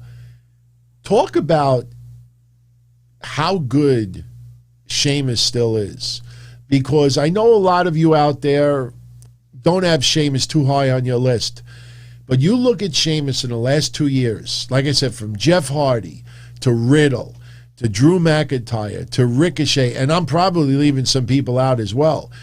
Sheamus consistently has some of the best, smoothest matches on WWE television. His matches with Drew this year were, bar none, some of my favorite Sheamus matches ever. Some of my favorite Sheamus matches ever were the back and forth between him and Drew McIntyre. It was good. There were some brutal matches. They were fun to watch. I'm sure they physically took a little bit of a toll on both men, but they were fun. They were hard-hitting, and they're matches that you can go back and watch later on, and they're still going to hold up. They were very, very solid. And it's kind of sad because it comes to this situational awareness that Sheamus is very good depending on the opponent that he has. Yeah. Depending on the opponent that he has, he's really good. I was very surprised. Yeah. I mean, it's interesting to have Ricochet the last 2 nights wearing pretty much jeans and shoes, you know, which was a little interesting. But in the end, Sheamus, you know, still on top. Now we got to try to figure out who's going to be the next person, try to step up with Sheamus. So we'll see. In fact, I wouldn't be surprised if down the line we have Ricochet versus Carrillo versus Mansoor, and maybe the winner of those 3 takes on Sheamus at Hell in a Cell. You think Jinder's going to step back in the ring? Because we just saw him the other week, too. with Jeff Hardy. Right. Yeah, I think, you know, they reintroduced him back on TV. Right. Hopefully they don't keep him off more than a week or 2. I mean, you know, because look at the Viking Raiders. Right. He came back, squashed Shelton and Cedric 2 weeks in a row. I know. Pretty much it. Went nowhere. Yeah. Yeah. Well, but I think they were Lumberjacks tonight. They were Lumberjacks. Yeah, but I'm so glad that they got rid of that because I think the Shelton and Cedric storyline is a little more important than pushing the Viking Raiders. Yeah. Like between those 4 guys or those 2 teams, I would still look at Shelton and Cedric being something that the audience wants a little closure on. Yeah. You know? Yeah. What'd you think of Damian Priest versus Jomo tonight? I mean, they had real Lumberjacks this time, but broke down pretty quickly. They had your favorite you know, tonight too, Lexi. Yeah, Nikki Cross was the only woman around ringside as a lumberjack. It was nice to see her. I mean, she was on main event last week, right? But you know, it's just, I mean, Damian Priest. They really need to stop moving away from this Miz Morrison stuff. I mean, I don't think people realize how many months this guy. If people are kind of sick of Lashley versus Drew, go back. I think it's done. I think this was literally the wrap up tonight. Yeah, I think this was the wrap up. It's got to be because this is gone. This is before Bad Bunny. They even teased the match for Mania. You're talking February, I would think it, maybe even earlier than that. Yeah. It's January or February. It was February, I believe. Yeah, we're in the middle of May. I know. So they really need to. And you know what? He does need to move on. He does need a new opponent.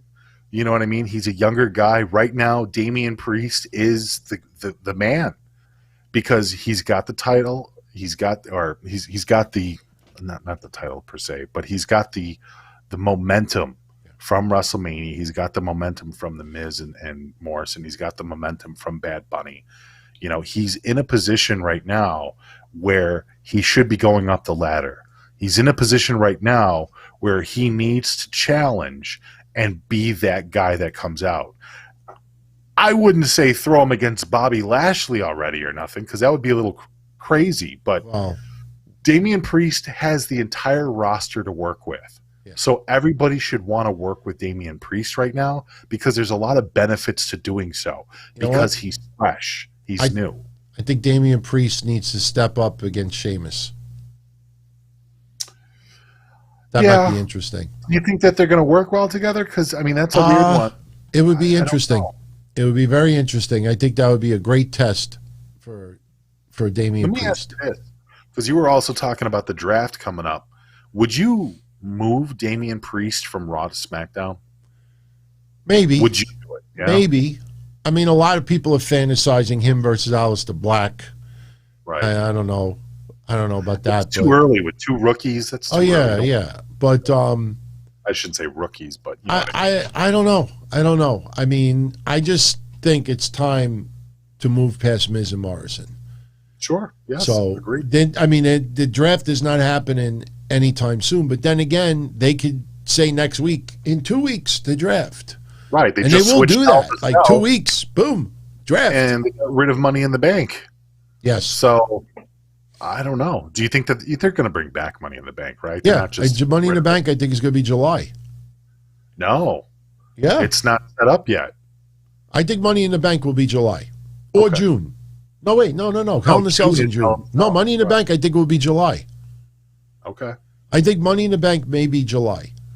I mean, look, I don't have any insider info. I don't want anybody to think that. I don't know because I was looking it up earlier today, especially when they were talking about Hell in a Cell at WWE WrestleMania Backlash. Yeah. And I was like, oh, okay, well, that's interesting. So then when is Money in the Bank going to be? Like, are they going to move that down the road? Is that going to be something special, or are they just getting rid of it and trying something else that's new? I think that's such a fun pay-per-view to have live fans come back. We said that about King of the Ring, and they got rid of King of the Ring. Well, King of the Ring is going to come back as a SmackDown special. Yeah, they will do a SmackDown-themed episode for King of the Ring. It hasn't been a pay-per-view in years. Right, but the idea of somebody climbing the ladder, going for the briefcase, you need that roar of the crowd. You need that energy, the roar, the excitement. So if they bring back Money in the Bank in July, I think that's the perfect pay-per-view to have fans back in attendance. I think they will. So we'll see. We'll see. So Damian Priest, after he won his match against Morrison, he gets on the mic. He accepts Lashley's challenge. Yes. Earlier in the night, we had T-Bar and Mace cutting a promo. They accept Lashley's challenge. They did a good job. I didn't hate their promo tonight. No, I thought it was very good too. Yeah. I like the little bit of face paint that they're continuing. You know, for some reason, some people still think it's new face paint. They've had it all along. Right. But I thought the promo tonight was probably their most solid promo. especially that they teased that they were going to go up against Lashley. Now, they're going to be focused as a tag team. Right. Well, and the other good thing, too, is the way that they delivered it tonight was very Shield-esque. You know, it kind of reminded me a little bit of Acolytes. Shield, right, Acolytes. Shield. Yeah. Exactly. And that's, you know what, that's not a bad idea to take from. If they start cutting promos like the Shield, like with the camera set up in front of them with the facing upwards, and then at the same time, they kind of look like a newer 2020 version of the Acolytes, these are not bad teams to take inspiration from. So if that's the direction that they're going, it worked tonight. Let's see what they do tomorrow. You know? Yeah. But in the end, and we opened up talking about it, in the end, it ended up being Kofi taking on Bobby Lashley. You know, the match was okay. I think a lot of people were just wondering, like, out of everybody, with all these people accepting the challenges, you know, how come none of them were allowed to be in the match? People accepted a challenge, but we got Kofi, and I think the Shad Gaspard anniversary of his passing today was the reason why. No complaints. And Drew McIntyre getting involved at the end, because Drew wanted to face Lashley today as well, which Lashley and MVP refused. So Drew causes Lashley to lose the match. Kofi gets the fruit roll-up, and we go off the air, and it's more, you know, I don't like the play that, oh, it's an upset. I mean, yes, anybody that pins the champion is kind of an upset victory because you don't expect it. But Kofi has established himself to the point now where it shouldn't feel like, you know, like that much of an upset. It was more of Drew causing the win. Right, but didn't you feel by them making the case that it was an upset was more about WWE still not accepting Kofi Kingston as main event guy? No. Because that's how I looked at it. I was like, oh, well, whoever's feeding the headset, whoever's feeding the pig, still looks at Kofi Kingston as a mid-carder. Oh, I don't doubt some people behind the scenes feel that way. I agree with you there. Right. But, you know, Kofi's done enough that, you know, him as main eventing shows, I don't have any issue with it. I buy into it. The fact that he's not regularly in the main event, and the only guy that's been regularly in the main event, or the guys that have been in the main event, are guys like Drew and guys like Braun Strowman. No. Miz being in the main event was even very odd. Miz having the title for a while there was very odd because even though Miz has been a multi-time champion, it still feels sometimes the way that WWE directs his career that Miz is not a main event guy, even though he is. Yeah. And Kofi Kingston still feels like a mid-card guy. Like, it's almost as if because his career is so focused on being a tag team again, because his career – it's almost like Big E got out of New Day at the right time because now Kofi is stuck with Xavier Woods. Because if Kofi goes back into a singles run, DT, what the fuck happens to Xavier Woods? He ain't going back to a singles run.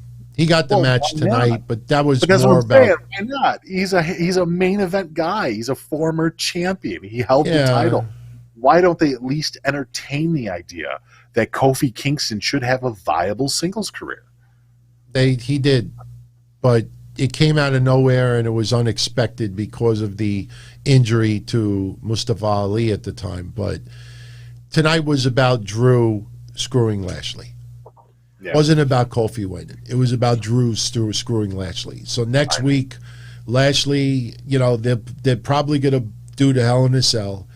That this is the only way that I could get rid of this guy is to destroy him in a cell. Tonight was just about Drew screwing Lashley. Whoever would have been in the ring with Lashley, that finish would have been exactly the same. So, you know, like I said, I personally think it would have been Shelton Benjamin if it wasn't the anniversary of Shad's passing. And I think that would have given a little bit of closure for the fact of how the Hurt Business split up. And Shelton was excellent in his role in the Hurt Business, and it would have given like a little bit of respect back, you know, from WWE to Shelton after everything that went down. But yeah, we'll see. We'll see. But, you know, we go off the air, and that pretty much was Raw. Not not very good Raw. You know, I mean, a couple of spots I thought were interesting, and the RKBro New Day feud is kind of enticing. Other than that, yeah, it's just testing. It's a lot of testing waters tonight. Testing the waters with Ricochet, testing the waters with AJ and Omos versus Elias and oh Jesus, what's his name? Jackson Riker. Jackson Riker. You know, testing the waters with I guess Alexa Bliss being a part of this again. So it's a lot of testing the waters tonight. Yeah. Brandon says it's time for WWE to give the Raw Women's Championship to up-and-coming stars, WWSM NXT stars that could take the challenge. Well, look, that's what Rhea Ripley is. Rhea Ripley just came up from NXT. Right. And again, the big problem, and it's obvious, it's glaring, and everybody sees it, Charlotte was not going to be at WrestleMania. Whether she was not 100% from COVID, or maybe the stuff with Andrade, you know, WWE, maybe that was their way of a little punishment, but Charlotte was not going to be in the match at Mania. I personally think she was 100% because she was put back in the mix right after Mania was over. 24 hours is not that much of a difference. So with that said, it really felt, and you know, everybody knows I'm about to say, I've said it 1,000 times before, that WWE wanted a heel to take on Asuka at WrestleMania. And when they decided to pull Charlotte, Rhea Ripley became Charlotte. And Rhea Ripley, totally out of her element of what got her to be one of the biggest, most popular stars in NXT. She came to the Raw roster, and they had her cutting promos that just felt forced. It felt like they were trying her to fill Charlotte's role for Mania, and it felt flat. And no one will admit that, obviously. Rhea Ripley is just going to say, I appreciate any opportunity that I have. And she is the Raw Women's Champion. Right. Yeah, so... Believe me, she's happy either way. One way or the other, of course she's happy. Yeah. I mean, what are you going to do? You're going to come up from NXT and they say, okay, well, we're going to put you at WrestleMania, close to the main event, and we're also going to give you the title. No, I can't possibly. Like, what the fuck? Of course you're going to take it. But one thing for sure... I think Rhea Ripley is very uncomfortable with her promos. Yeah. Oh, because even her telling Charlotte, you're a loser today. Right. You're a loser. I mean, Charlotte, even like the reaction to her, she's like, fuck out of here. And like walked away. Like, I don't know. I think Rhea Ripley, even she says to herself, how am I supposed to act in this? You know what I mean? Like, you don't want, if she's going to feud with Charlotte, you don't want Rhea Ripley to be a heel and Charlotte to be a heel. So I think they really need Rhea Ripley. I know I said this yesterday, and it's kind of cliche, but they need Rhea Ripley to be Rhea Ripley, not Charlotte. I want to explode on this girl because she's going through the same bullshit that fucking Bianca Belair is. The Rhea Ripley that we all loved in NXT is dead. The Rhea Ripley on the main event roster is a completely different person that's been co-designed by the creative team, by the people that surround Rhea Ripley and tell her in which direction she's going to go. The reason why her promos are not the same and why she's so much more robotic, and even robotic in the ring, is because the things that she was comfortable with in NXT, she cannot do in WWE on the main roster. I don't know why. I don't know what the reason is. They did the same thing to Bianca Belair when they turned her face. Everything that made her special as a heel, everything that she took with her from NXT. And you know what? You can go even deeper than that. You can go back to Charlotte when Charlotte was in NXT. You can go back to Becky Lynch. Well, maybe not Becky Lynch, but you can do that with Sasha. You can do that with Bayley. And you can look at how these women were in NXT and then look at how they are on the main roster and see the giant failures, the massive list of failures that had happened to them until they came into their own. Eventually, Sasha grew past the bullshit and became a good promo and became comfortable in herself. Bayley's kind of lost at the moment. Charlotte knows who she is. Charlotte's done a good job. Becky Lynch came into her own after fucking her face got busted open by Nia, which before that, people fucking hated Becky Lynch. They were bored of They hated her, but dude, they weren't into her anyway. Yeah. Steampunk Becky Lynch with her goofy goggles and shit. It didn't work, man. It wasn't until she got her face busted open and all of a sudden she became a badass. But if you look at it right now, NXT is dominating the women's championships. Sure. As far as the heavy, the singles titles go, because you got Bianca and you got Rhea, but like you said, they forgot what got them to the main roster. They forgot about the character that got them to the main roster, and they're tweaking it. Bianca. I don't think that they forgot. I think that WWE doesn't want them to do it. Yeah, especially Bianca Belair. Right. Well, yeah, which is so stupid. I'm sorry, but when Bianca Belair was a heel, she was a better role model than she is as a babyface. She's complete garbage now. She's a nerd. She's a total fucking dork right now. This is not the Bianca Belair who was the EST going out there kicking people's asses because she knew she could. This is some dork that took Bianca Belair, man. They may have done that so Sasha is the only one that is really the conceited. She's the boss. She's the one with the cocky attitude, the funny laugh when she's like, what are you talking about? You can have more than one conceited woman. Yeah, but I think WWE wanted to keep that all for Sasha. Because even Bayley's not even conceited. Bayley's just pain in the ass. Yeah, and I'm saying that as a compliment. I think WWE just wants Sasha to be that conceited over the top boss. Like she thinks she's the boss, So, but like I said, I think they just need Rhea to be Rhea, and they got to, they just got to stop having her. They got to start tweaking the character, and I think they will. I think you're going to start seeing, in the next week or two, I think you're going to start seeing Rhea Ripley. You'll hear that piped in soundboard stuff start to have a little bit more cheers in it than the loud boos that WWE likes to pipe in. So we'll see. Right. And Scorpio 1117, how you doing, my friend? Thank you very much for the kind words. Best of luck on your job tomorrow. And I know, our hours are a little bit strange sometimes, and a lot of you have to get up early for work.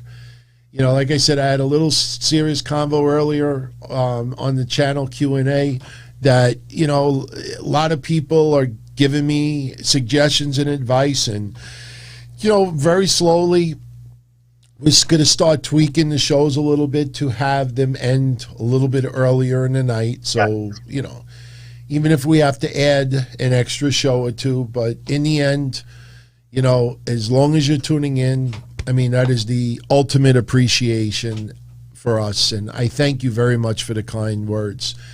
Yes. Glad I was able to entertain you a little bit during this pandemic. It's not over yet, but we're in the right direction.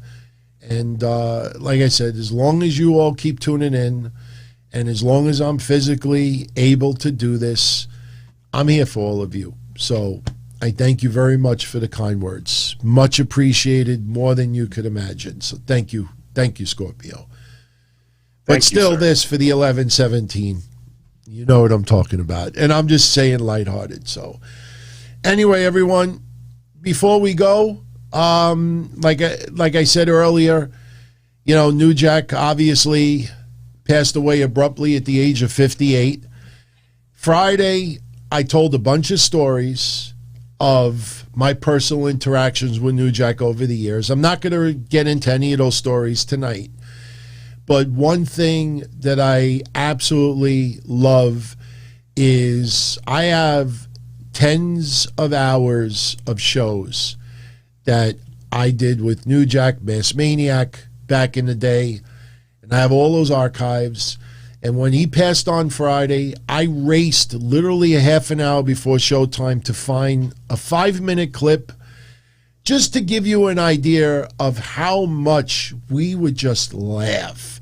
And the thing with New Jack is, everybody knows that story with Chris Cash. When Chris Cash said to him, hey, I'm going to call you the N-word on my show. Just go along with it. We'll do an angle. New Jack fucking pulverized this guy verbally. And New Jack went on our show to confront the shit with Chris Cash, which I will play in the future for everyone. But when you hear people talking back at New Jack, he's got this persona. You talk back at him, he's going to slash you. You hear the vibe in this 5-minute clip. It gives you a really good idea of the New Jack that we knew personally. And I know it sounds weird, but if you just think back to TNA when he was teaming up with Shark Boy and he was using those giant Hulk gloves and everything like that, there was a very, very funny, soft, humorous side of New Jack that not everybody got a chance to see. I think Tommy Dreamer said it best on Friday. If you were his friend, you had nothing to worry about. You got on the wrong side. I think Simon Diamond said this on Friday. You get on the wrong side, and sometimes the vacuum cleaner shot to the nuts would connect. So here's a little clip. Like I said, I just grabbed it quickly just to share something. When you hear him say, Anthony, that is me, because as I always say, in my personal life, everybody knows me as Anthony. I don't go by Tony. Some people call me Tony, some people call me DT, but in my private life, I am known as Anthony. So when you hear with this clip and in the future, and he's talking about Anthony, that is yours truly. So this clip you're going to hear features Mass Maniac, New Jack, Axel Rotten, who unfortunately is no longer with us either, and myself. So it's 5 minutes. We'll close out with this so we have a little bit of a funny moment. Mish, stick around. I think you'll appreciate this. This is 15. Actually, you know what? I think it's 15 years ago today. Yeah, because today our episode is the 17th. This clip is from May 17th, 2006. Or 2007. I don't know. But it's 14 or 15 years ago today. To the day. Enjoy, everybody. And sorry for the audio quality. At that time, the equipment was very primitive. So. See, and for you, for the part, Anthony's sitting back cracking the fuck up because finally, when you got your motherfucking little radio, motherfucking internet shit, you always out-talk everybody. But Frank, you can't do that with me and Axel. Man, I don't give a motherfucker how mad you get and start pounding and jump up on the motherfucking thing and try to punch somebody in the face. I don't care about how mad you get about this shit. It don't matter. When you start calling motherfuckers out like you did, Axel, trying to put him on the spot, you know you dead ass wrong. Oh, shut the fuck up. I didn't try to put him on the spot, and he knows it. He knows it. Hey, Frank. Let me tell you something. I've dealt with Axel's shit for years, and he dealt with my shit for years. Hey, Frank, let me ask you a question. Frank, let me ask you a question. What do you call a woman that can lick your nut and your butthole at the same time? What? Whatever she want to be called.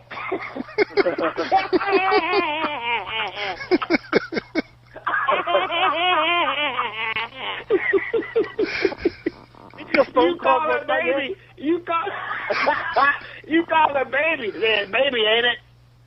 Fuck you. Don't be trying to get Andy, shut up. Don't be trying to get maniac. Telling me to shut up. I asked you if your phone card ran out. Why would I get mad because you're talking about sex? I mean, I'm not mad. Right now I'm on Sprint. It's free after 7, Richard. It don't matter. I can talk all night long. If you hit me at motherfucking 701, I'm hanging up. And this shit ain't gonna be like one of your motherfucking shows. We ain't talking all goddamn night. The point has been made. We's done what we's gonna do. Damn it. All right, that sounds Hello? Good. Somebody say something.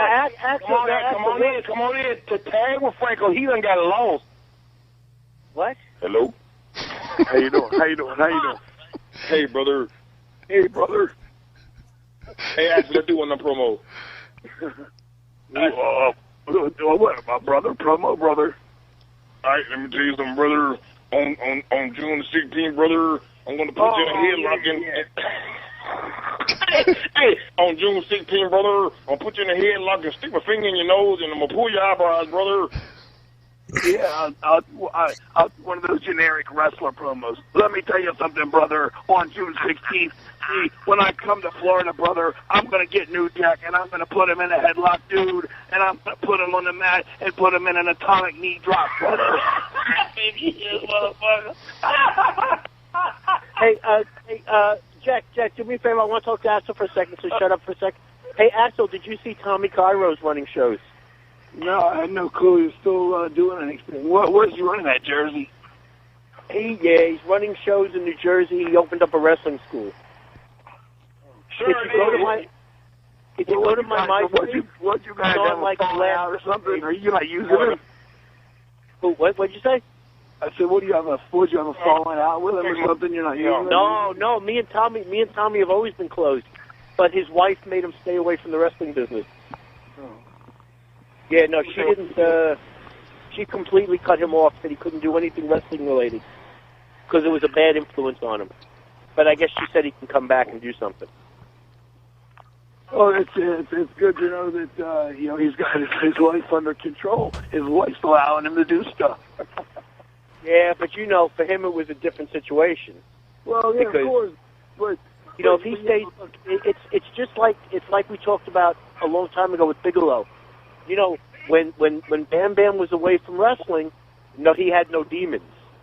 As soon as he was back in the locker room, there was problems.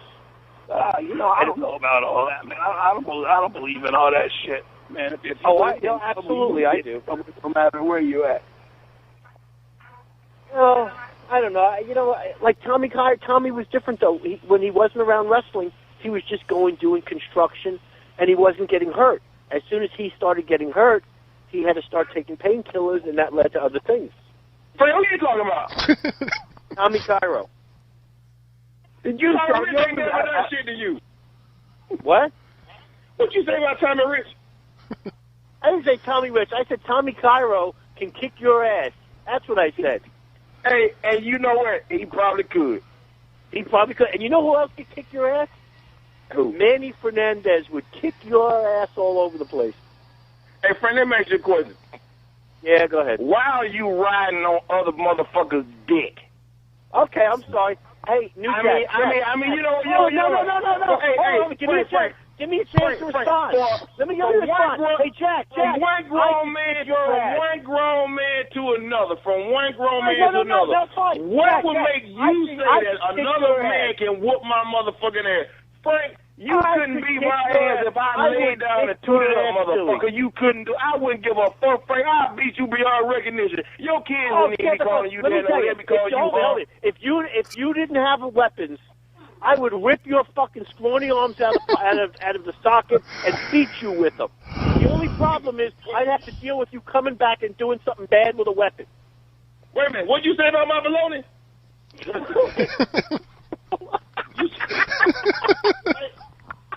You said you would do what to my baloney?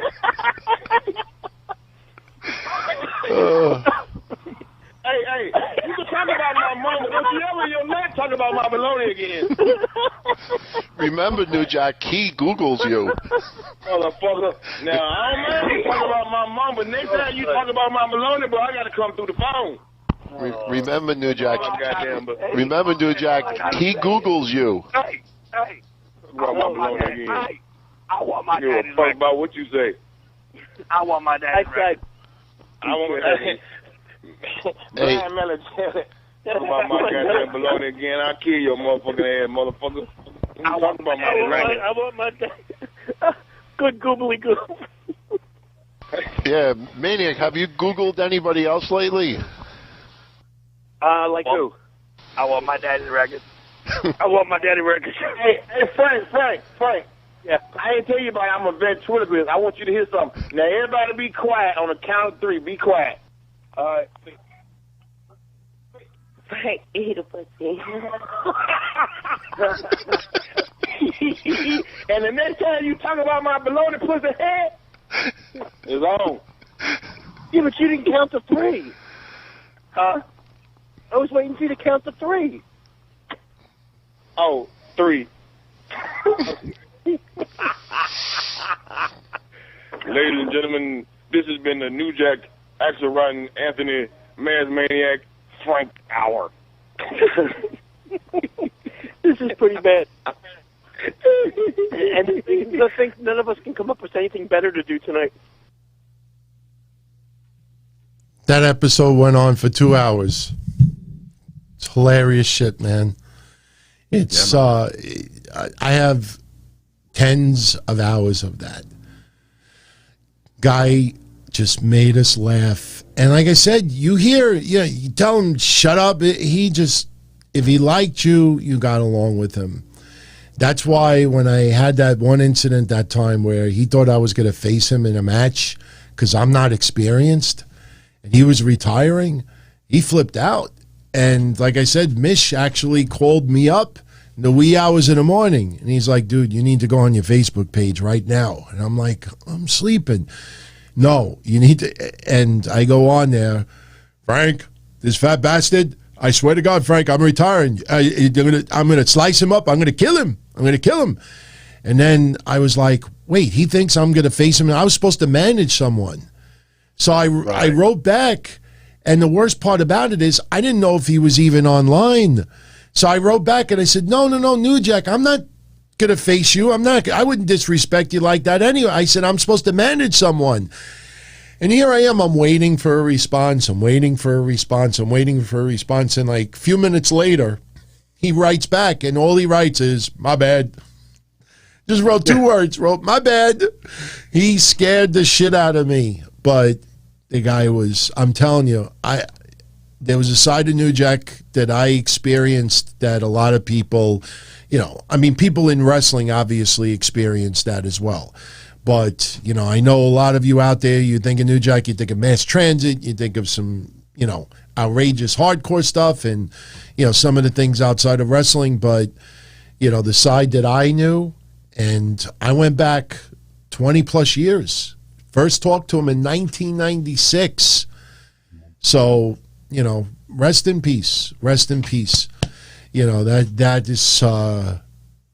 really took me on Friday, took me by surprise. And, I just thank God that I had the wherewithal to save a lot of these episodes and keep them in hard drives. And someone posted today, this was 15 years ago tonight, to the day, that episode.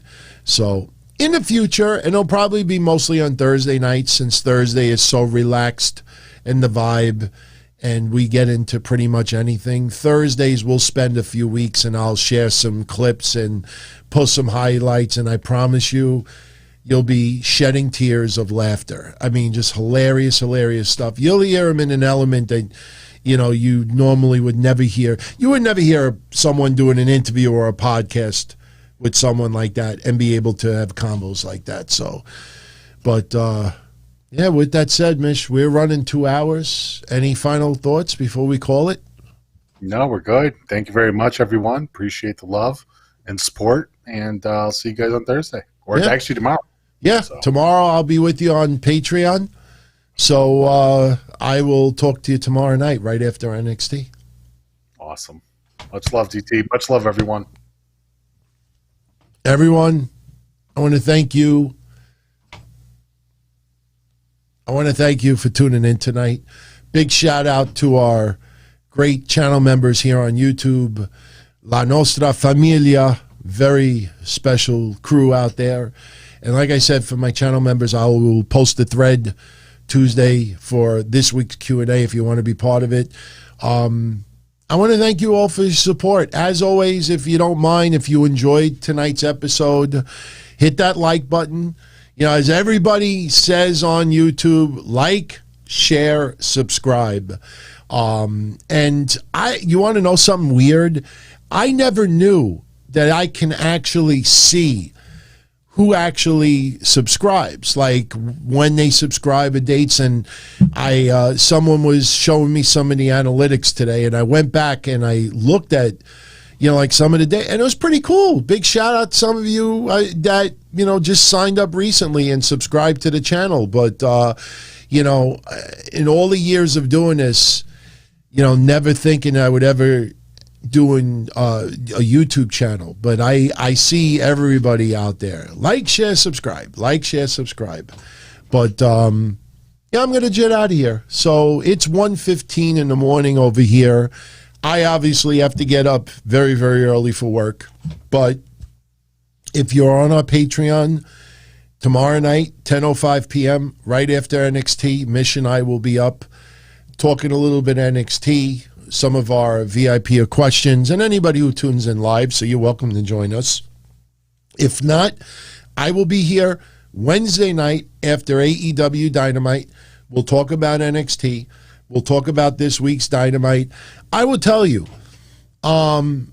we talked about the ratings last week with AEW, and I honestly don't understand why anybody out there thought that 936,000 viewers was a bad number. That's not a bad number for AEW. And again, these people that have really held AEW too high on a pedestal, those are the ones that are going to hurt AEW more than anyone else. I think this week's AEW, so far, what's been advertised, I'm not kind of excited for this week's show. I mean, I know the Acclaim versus Moxley and Kingston is one of the bigger matches they're announcing, but I don't know. I'm not feeling that all that much. There was rumors of Miro versus Lance Archer, which I would absolutely enjoy tuning into. There ain't no way Miro's losing this title that soon. So if they end up blowing their load on that match this soon, I don't know how I feel about that. So I think this Wednesday's AEW Dynamite, unless they pull some, magic out of a bag, I wouldn't be surprised if the number goes down even further this week. But again, we don't even know what we're going to get on Wednesday. But right now, as far as what is advertised, it might be a good thing for AEW that they start pulling it back a little bit, because they've been setting this bar way too high. And, I understand with TNT and the TV deal, they got to give pay-per-view quality matches many times on regular TV. But sooner or later, that catches up to you. And this Wednesday, so far, it feels like it's kind of caught up to them a little bit. Unless we're going to get some absolute crash TV. Something tells me you're going to get a crazy amount of crash TV this week. And that's not necessarily a bad thing. But we'll see what happens. We'll talk about it on Wednesday. So, everyone, one final time. I didn't do it at all tonight. So, smash that like button.